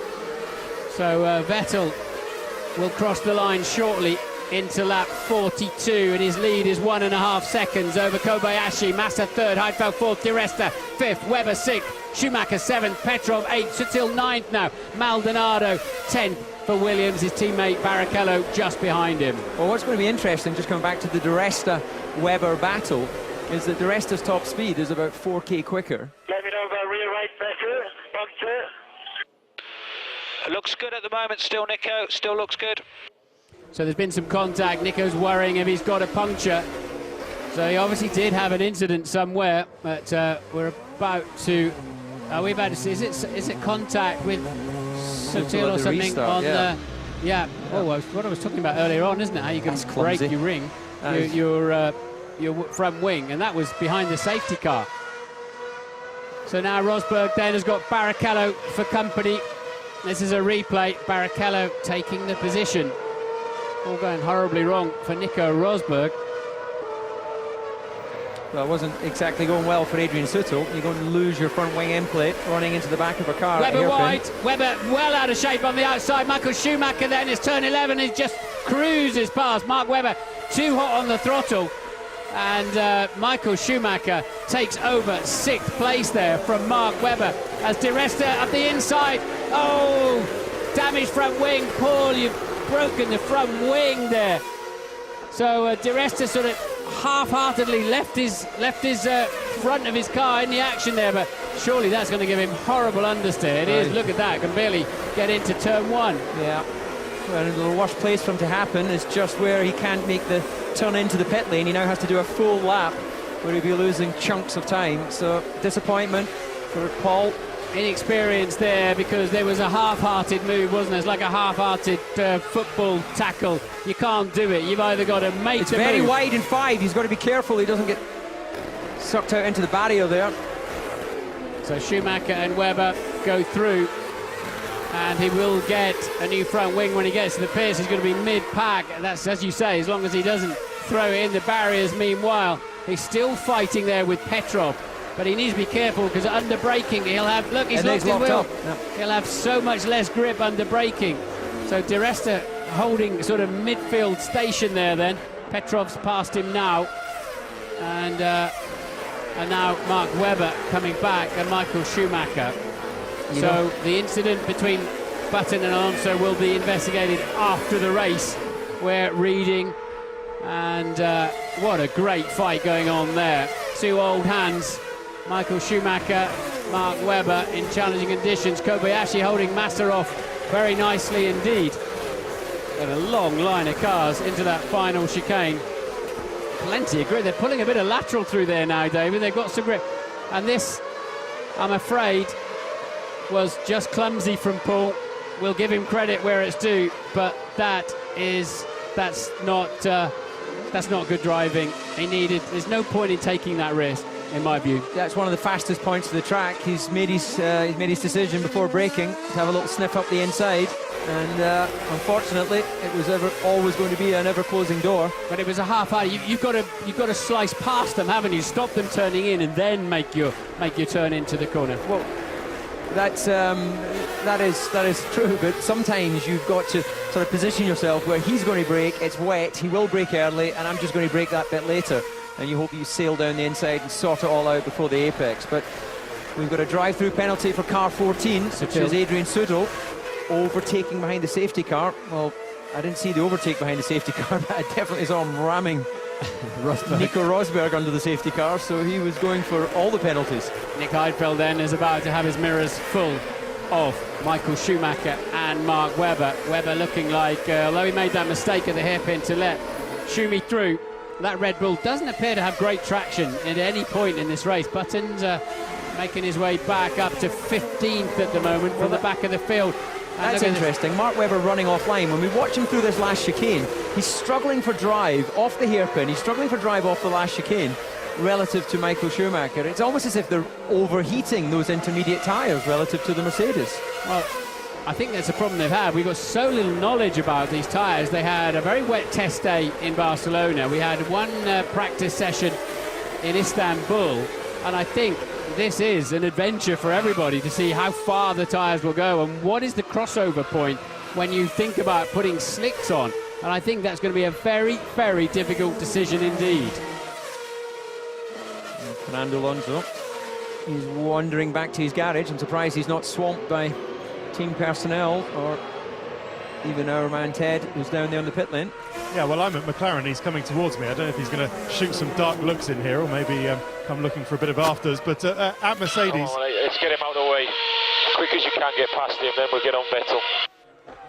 At Mercedes, they're readying some tyres because Michael Schumacher's been 10 laps on this set of tyres. He was the first one to pit on lap 34 for these Inters, and we believe these Inters only last 10 laps or so. So it might be the case that Michael's tyres have gone.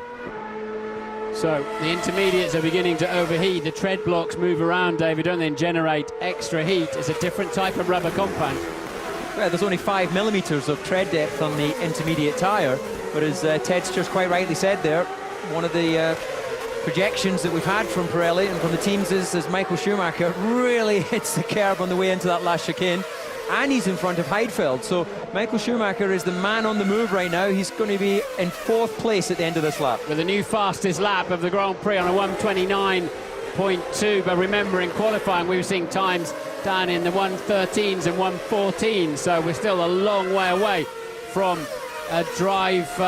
DRS has now been enabled, so they've decided in race control that despite everybody being on wets when DRS is not normally allowed, they've decided the track is in a suitable condition that DRS is enabled. So and it's a double DRS here. If the measurement point is on the exit of the turn 10 hairpin, and you get one shot at it all the way down the third, I think it's 13 seconds of full throttle towards the final chicane, and then you get a second bite of DRS, even if you've overtaken the other driver, down to the first corner, which I think would be proper scary if you see them going down in there side by side, one with his rear wing open until he hits the brake pedal. But Nick Heidfeld then still fighting off Mark Webber, and now Petrov. We've got another investigation of De La Rosa and Heidfeld that the stewards are looking at. So hopefully young Paul is not going to...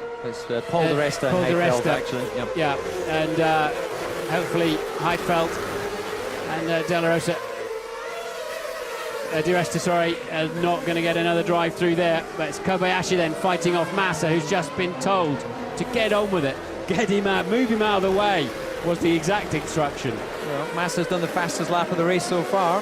And we've got Mark Webber, who's certainly within the DRS activation point, as Nick Heidfeld gets a little bit off the dry line there. I can't imagine he was trying to cool his tyres in the run between the first and second chicane, but he's under a bit of trouble. Michael Schumacher's pulling away from them. That's allowing Petrov to close the gap. Schumacher's first sector time, 24.7. That's 3/10 quicker even than the leader. That was a bit careless by Mark there. He got a bit wide on the way into turn 6 there, and then he's dropped. Look, he's lost the gap now to Heidfeld. It's going to be difficult for him to get within 1 second when he gets into turn 10 to get into that activation point. Yeah, the measurement point instead is on the exit of the turn 10 chicane, not on the way in, so you can't just banzai the brakes and then get the pleasure, as Webber's still looking for the damper part of the race. He's in the zone though, he's pulled it back. Well, let's have a look on there. There's the white line, and then you're absolutely right, he's well within a second, but again, that Red Bull does not have the traction of the Renaults. We saw that in the earlier part of the race, and he did. He's got the rear wing wide open, he got Petrov all over his gearbox, and Webber then should have the straight line speed advantage with the DRS open, and Petrov then has to fall back in behind. So unfortunately for Petrov, his teammate hurt him there because his fellow Renault driver Heidfeld enabled Webber to get that wing open, and as you saw, he had it open again down into turn 1, but for some reason the Red Bull, it's fast around the lap, but it doesn't have the traction in these difficult conditions, and we've seen that from the beginning of the afternoon. The difficulty now, we're actually getting dry lines appearing around the track, but you just don't want to be the guy that risks getting those slick tyres on, and if you get a little bit offline, of course, it's so unforgiving, this place. So I suspect that we're going to... This is Massa. Okay, apparently the last time you were pressing the button too early, so you didn't get the DRS for all the straight. Trying to activate it in the right point.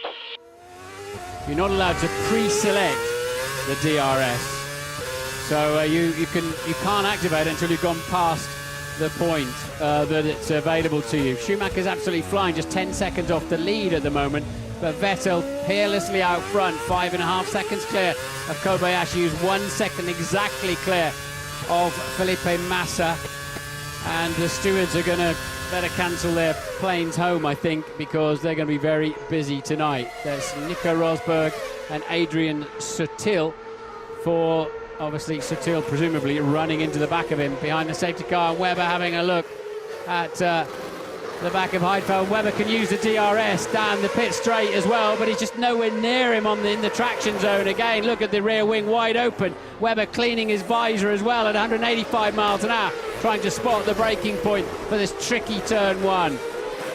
So those Renaults, as you said earlier on, David, they've always been good in these, and Jenson Button then up to P12 and right on the back of Maldonado and Al Jaswari. Michael Schumacher, new fastest lap of the race at 27.5, 1 minute 27.5, 4/10 quicker than even Vettel, who still leads by 5.5. Button up the inside, thinks better of it this time. That's what cost him dearly before when he tried to go up the inside of Fernando Alonso there. It's like train tracks now, isn't it? Ooh, that looked a bit wide. Maldonado was very wide there as he went into turn 5. He missed his turning point, and there we have Al Jaswari getting very wide as well on the exit. Button turn 6 and 7. Yeah, he's made got rid of Maldonado. He might have a little sniff down the inside, but it's quite bumpy under the bridge here into turn 8. So I think he'll get himself positioned on the run down to 10. Struggling for traction off the corner there relative to the Toro Rosso. So that's... I expect to see him close up as we get through the braking here into turn 10. Right, is he? He's gone wide. Yeah, no, he doesn't even need to be at the activation point. But he's pushed wide onto the water, so he would have struggled with traction off the turn. But there he can open his wing now. Which he hasn't done, has he? Yes, he has now. Now he's got some speed. Slipstream. Buemi forcing him to the outside. Oh, he's straight through. Oh, that was easy. Yeah. If it ever can be on changeable conditions. He made it look easy.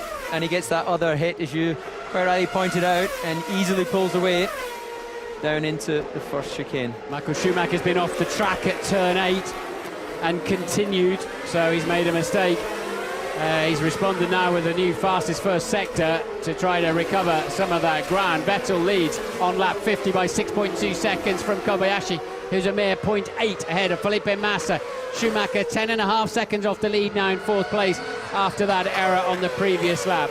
Vettel then, well, he seems to be coping with the tyres, but so careful on the throttle, short shifting, getting up into a higher gear not to generate wheel spin. He starts looking for the water on the side of the track, and of course that soon begins to disappear as the other drivers do the same thing. The coolant that he needs is just sitting there on the side of the racetrack. We've got a drive-through penalty for Paul Di Resta for causing an avoidable collision, unfortunately, again. Let's hear what Vettel says. Sebastian, we'll need to know when we are within 3 laps of going to dry, because it will make a difference to our safety car reaction. Tell us when you think we're within 3 laps of going to dry. I think we're not far off. That's understood. Keep us updated. Not far off. Mark Webber thinks he's right there already because he's in the pits, and I'm expecting a set of dries to go on that. They're the super soft option compound, and now we're going to see something. That's a brave decision, but that's the sort of thing that could make a big difference here for Mark Webber this afternoon.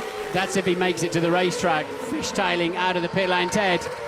Barrichello is also out on the super soft dry tyre, but the guinea pig was Adrian Sutil. He came in first and is tentative out there, and now Di Resta's just gone out on inters. He's serving his drive-through, and Toro Rosso's gone on dries as well. But check Sutil, see what his times are. Well, I can tell you Sutil's times are not good. He's got a left rear puncture, right rear puncture. This is Massa side by side with Kobayashi for second place, and Michael Schumacher. It looks like he's gone past a pair of them. So lots of action then, and absolutely wild oversteer there. So Schumacher has passed Massa and Kobayashi, and surely emerges in second place in the Grand Prix now. Schumacher absolutely flying, brilliant driving. And how much longer does he think he wants to go? Meanwhile, Vettel's done the fastest lap of the race on a 1:26.4, so he's still happy with the tyres. And we'll keep an eye on Webber, who's done his personal best middle sector of the Grand Prix on the slicks already. So he seems initially pretty happy. Schumacher, 11.6 seconds off the lead now. He's in first place. So this is where it all went wrong for Kobayashi. He's gone wide in turn 8. Contact there with Massa. Michael Schumacher sneaks up the inside while they're busy watching each other and takes second place in the Grand Prix. Well, you're getting an overhead shot there again. Not much that Kobayashi could do other than get back on the track, and that just allows Michael the momentum. He would have been grinning inside that helmet. This is by far and away, I think, his strongest performance to date this year. Wunderbar. Yeah. And that then is Button, who presumably just pitted for slicks. Indeed he has, as is Alguersuari, Maldonado, and we've got Glock in the pit as well. That's Jensen's 6th trip through the pits today, once for a penalty and 5 times to change his tyres.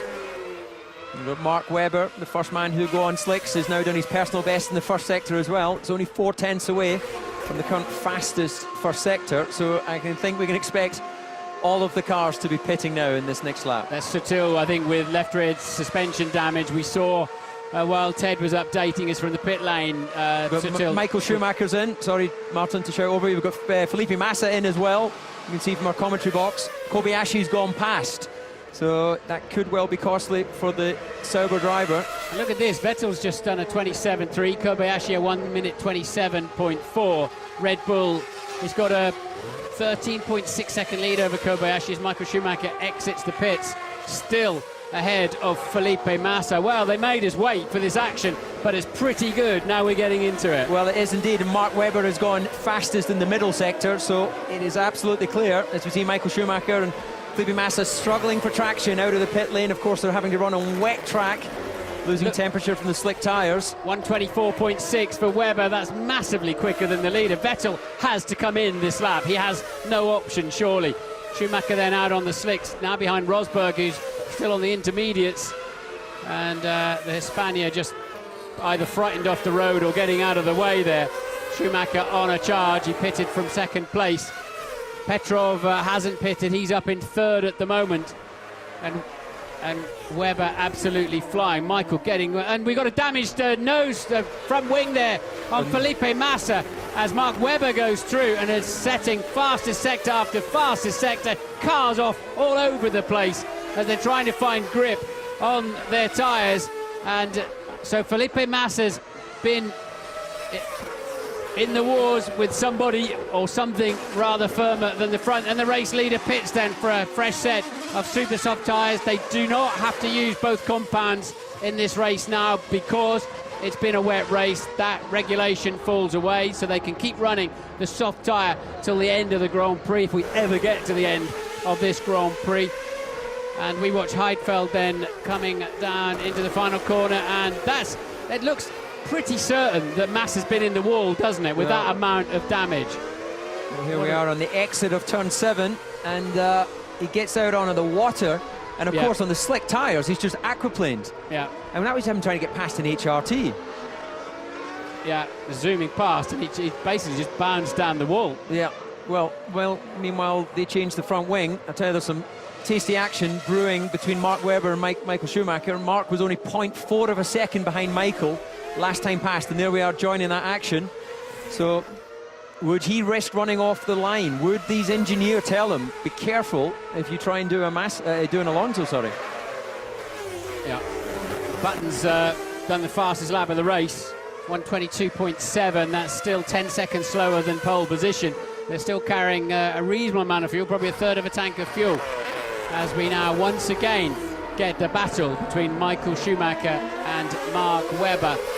Button's absolutely flying out there in 7th place. Let me just remind you, you can see at the bottom of your screen as the Kerrs are working nicely out there. Still working for Webber, who did not have that facility in qualifying. Webber with his rear wing wide open, comes to the inside for the final chicane, thinks better of it, ducks back. Will he have to go across the runoff? He does indeed. It'll be so slow on the exit across the wet track.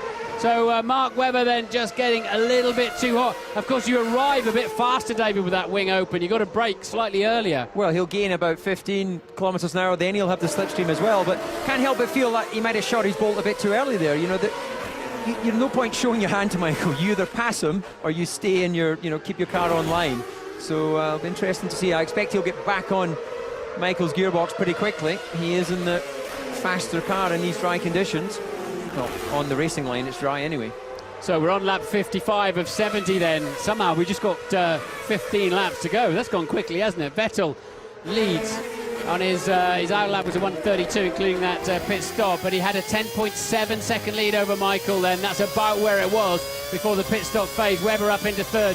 Kobayashi showing 4th at the moment. Button now in P5, streaming back through the field as the drivers dance these cars across the wet patches, desperately trying to find some purchase in the racetrack, get those slick tyres biting into the tarmac. And so easy here to lock a brake and just slam into the driver in front of you. So Button then absolutely flying out there. His current sector times, just on the lap he's on, is a second and a half faster than Vettel, who's leading. And he's 20 seconds off the leader at the moment. Button is flying. Let's keep an eye on that. So is Mark Webber now.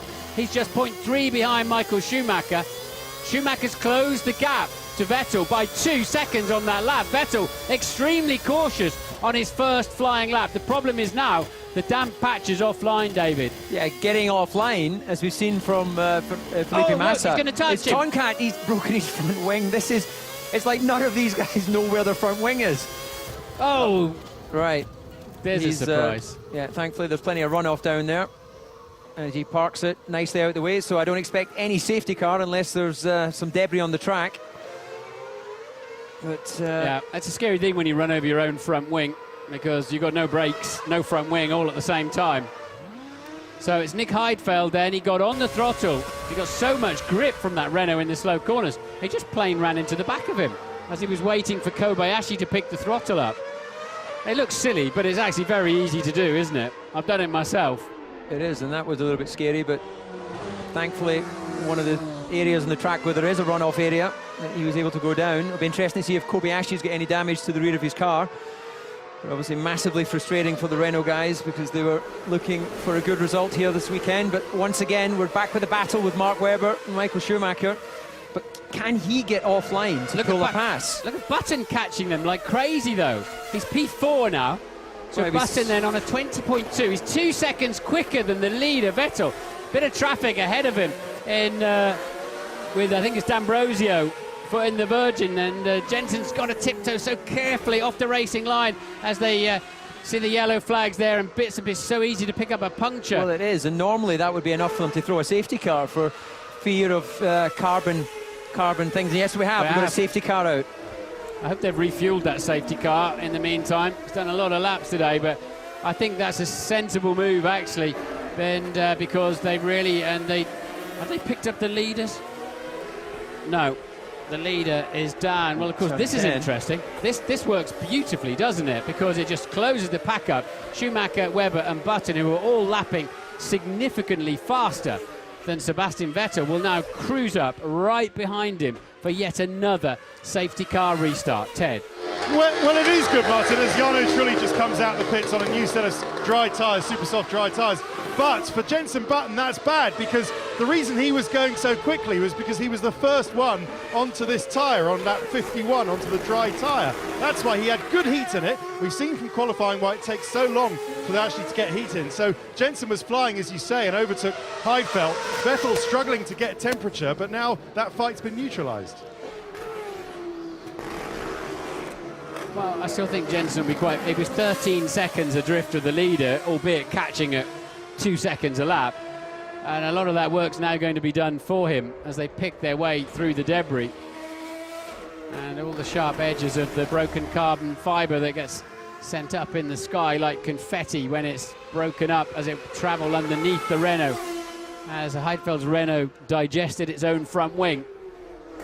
And you can hear that's the rough sounding engines where they go onto 4 cylinders for better traction through the exit, and they're feeding the underneath of the car with hot exhaust gases to help the downforce. And yet another device to clear cars off the track. It's an old-fashioned style circuit. There's no real service road here. Barriers are right alongside the racetrack. And let's just remind ourselves then of where everybody's at while it calms down. Still, they haven't picked up Vettel with the safety car. They're about to do so. They let the lapped runners go through, and this is a replay of the Heidfeld incident. Yeah, it looks like Kobayashi got a little bit wide as he went through turn 2, hesitated to pull power. Heidfeld, on the other hand, absolutely aced the apex and said, right, I'll get on the power, and it didn't happen. And then the end result, of course, was the front wing fell under the car and sent him as a passenger. So here again, look, he gets wide onto the wet, and Nick Heidfeld hasn't recognised that. Well, don't forget, they now throttle on in the slow corners. That's why, David, that you know, you've got this unusual situation. You'd never used to go through a slow corner with your foot buried into the throttle. Randomly nearly stopped in turn 2. I don't know what he was doing there. Okay, Nick, understood. Well, I think we can tell him what he was doing. He had 2 wheels out on the damp patch. Yeah. He'd made a mistake. But I know a lot of drivers will say that well, he brake tested me.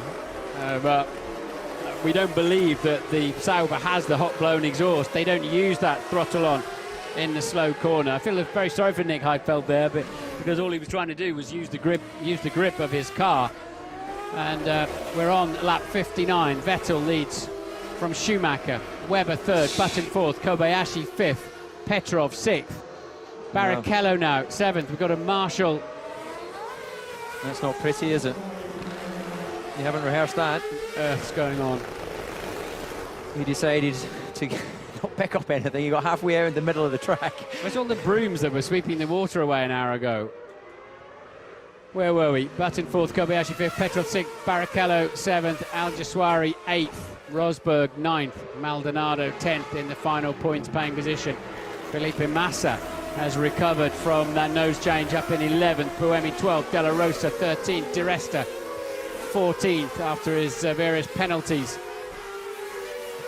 Glock 15th, D'Ambrosio 16th, Liuzzi 17th, Karthikeyan 18th, Trulli 19th, and out of the Grand Prix then, you did just see a caption, I'll run through it again. Nick Heidfeld, Adrian Sutil, Fernando Alonso, Heikki Kovalainen, Lewis Hamilton. We have 19 runners somehow remaining in this Grand Prix. And I think we have got ourselves an incredible grandstand finish to this race, because Sebastian Vettel looks like he's got the pace to control things there. But under normal dry weather conditions, which the racing line is, Michael Schumacher has not been as quick as Mark Webber or Jenson Button. The man on the move just before that safety car was Jenson Button. The pace was incredible.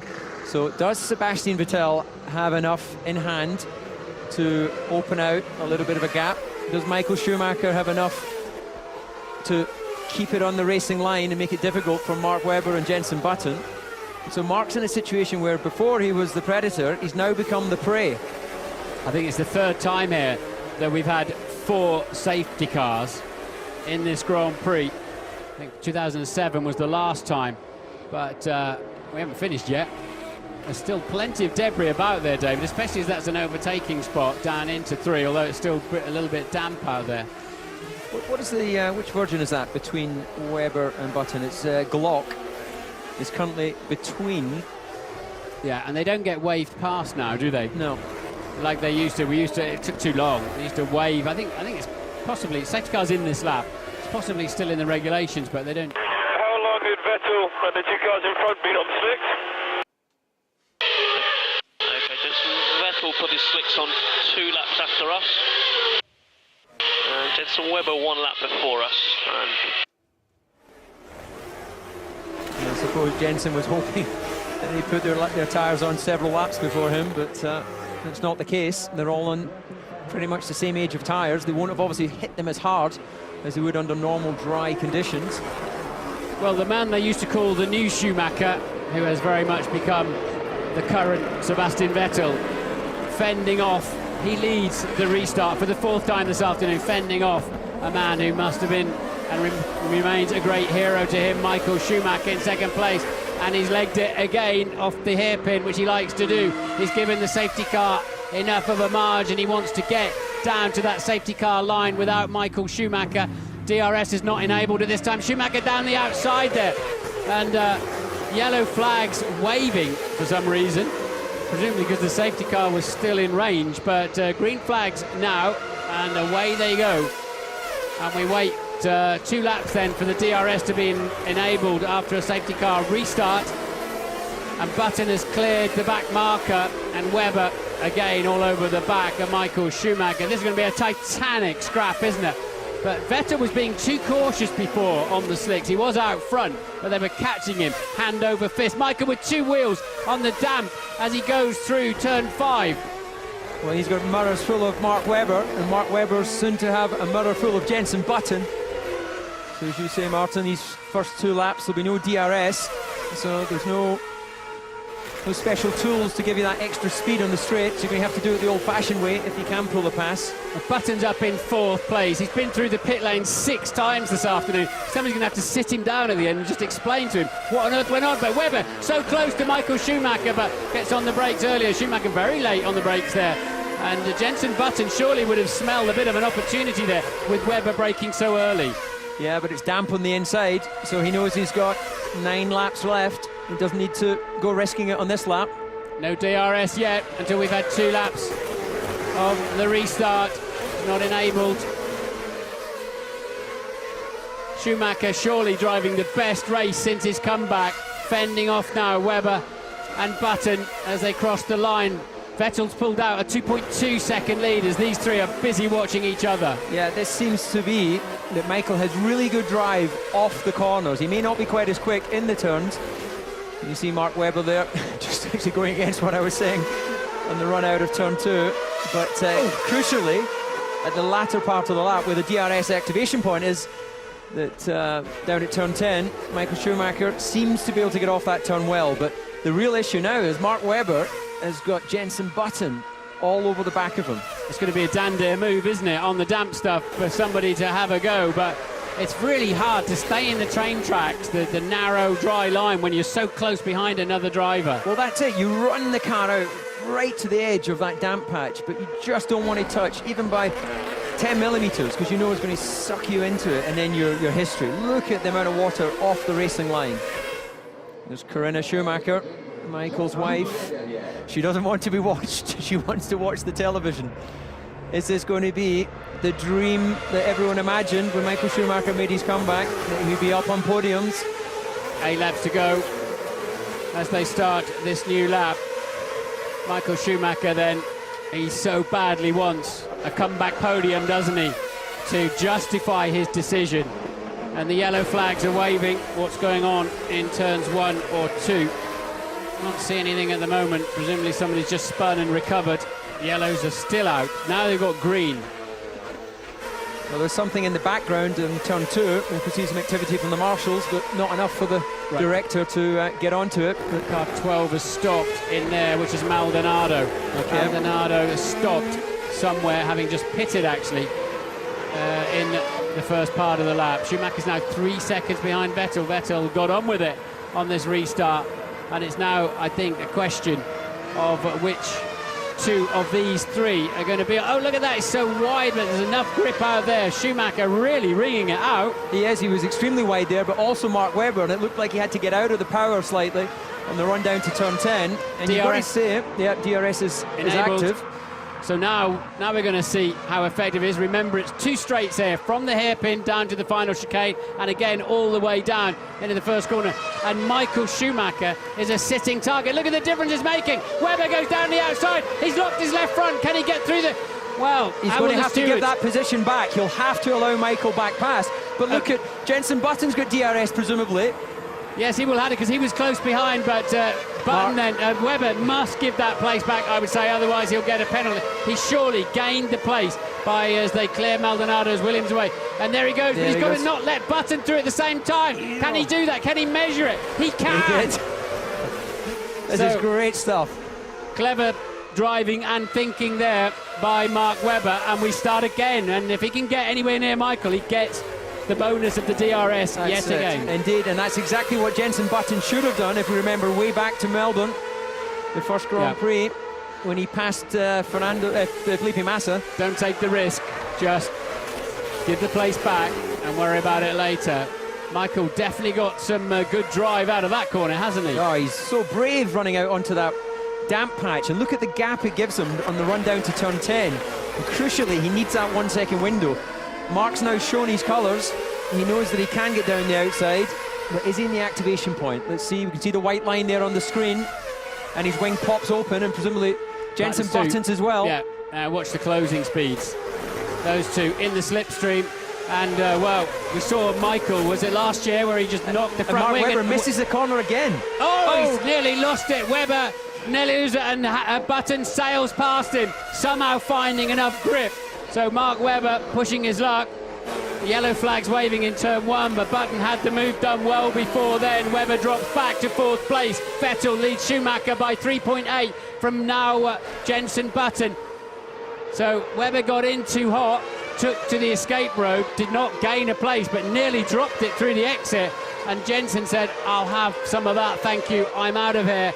So now another replay then of the same move. This is brave stuff from Jenson, because he pulls the car over onto the damp part of the track. Well, we saw what happened to Felipe Massa when he pulled that move, didn't we? And now it's Jenson chasing down Michael Schumacher, and he will get the advantage of the DRS rear wing, but not yet. But Jenson feeling particularly punchy by the looks of it.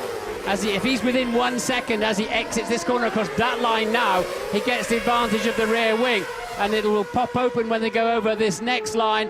And surely he's got a great chance of coasting past what Schumacher's looking in his mirror. Button goes the long way round. Is he ahead of him? Yes, he is. Button up into 2nd place. Now he can use the wing again. Whether you think it's right or not, I'm a bit surprised by this double DRS where you get a second bite at it. Button didn't use it though, did he? He didn't actually use it. He used it just at the end. It looked like it was a malfunction. Remember, we saw that on Alonso in China, where it just popped up at a strange point. So anyway, he's got the pass done, and now with a new fastest lap of the race, and lapping 1.5 seconds faster than leader Vettel, while overtaking Michael Schumacher, albeit. And look at that, Vettel's only... he's only 3 seconds in front. So this race is not over for the win, and it's certainly not over for the last step on the podium. Michael Schumacher there, he did all he could, he made his move early, and then look at the difference in the speed when you've got DRS in the slipstream. Don't panic yet. And Gene Braun there, seeing their man slip down to third, but he's still in a podium position. But how much longer for as Mark Webber homes in once more, and Button is absolutely flying. He's 1.3 seconds quicker halfway around the current lap as he starts homing in. Vettel's going to really have to show us what he's got now. Vettel's done a personal best first and second sector, and is miles slower than that man. Second place, Jenson Button, who loves these conditions, and Webber then with his rear wing available. Schumacher clumping across the curbs there, so I think he's still got his hands full as Mark Webber with 4 to go. Michael Schumacher then keeping up Webber back. Track, it still says the track slippery in sector 11 down there, presumably. And look at that, Button 1.5 seconds quicker than Vettel on that last lap alone. The gap just 1.6. He'll be right on the back of him at the end of this lap. Now hopefully the camera will pick that up for us. It's an interesting battle here for third and fourth, but what can Button do? He can see Vettel, he can smell the victory. Is there enough time left? We've got 4 minutes remaining. We're not going to get all the, well, are we going to get all the laps in? It's going to be so close between the time, the 2-hour time limit, and it might just save Vettel if we're 1 lap short of the distance. Showing a slippery track flag there, and they've matched each other in the middle sector, and I don't think Button's close enough to get the advantage of the DRS. Vettel watching in the mirror, the rear wing closed, but we're wondering if there's any. And in the background, Schumacher defending hard against Webber. Schumacher defending incredibly hard, and Webber's through. Webber's through. Can he keep it on the road this time? He does indeed. Schumacher drops down to 4th place, and I think he came across the runoff area. So Schumacher 4th, Webber 3rd, Button a new fastest lap of the race, 1:17.5. The gap down to 1.3. Crucially, just outside the 1 second gap that will give him the rear wing activation. There's 3 minutes to go and 3 laps. So are we going to run out of time before we run out of laps? Schumacher there once again without the rear wing, and without particularly did go across the escape road actually, but he does not have to yield anything on that one. He lost a place anyway. Let's look at the sector times. Vettel's just done his fastest of the race. He's responded to the closing McLaren. A beautiful drive from the 6 times through the pits, Jenson Button. And another incident is going to be looked at after the race. Going to be a long queue of drivers outside the steward's office. Is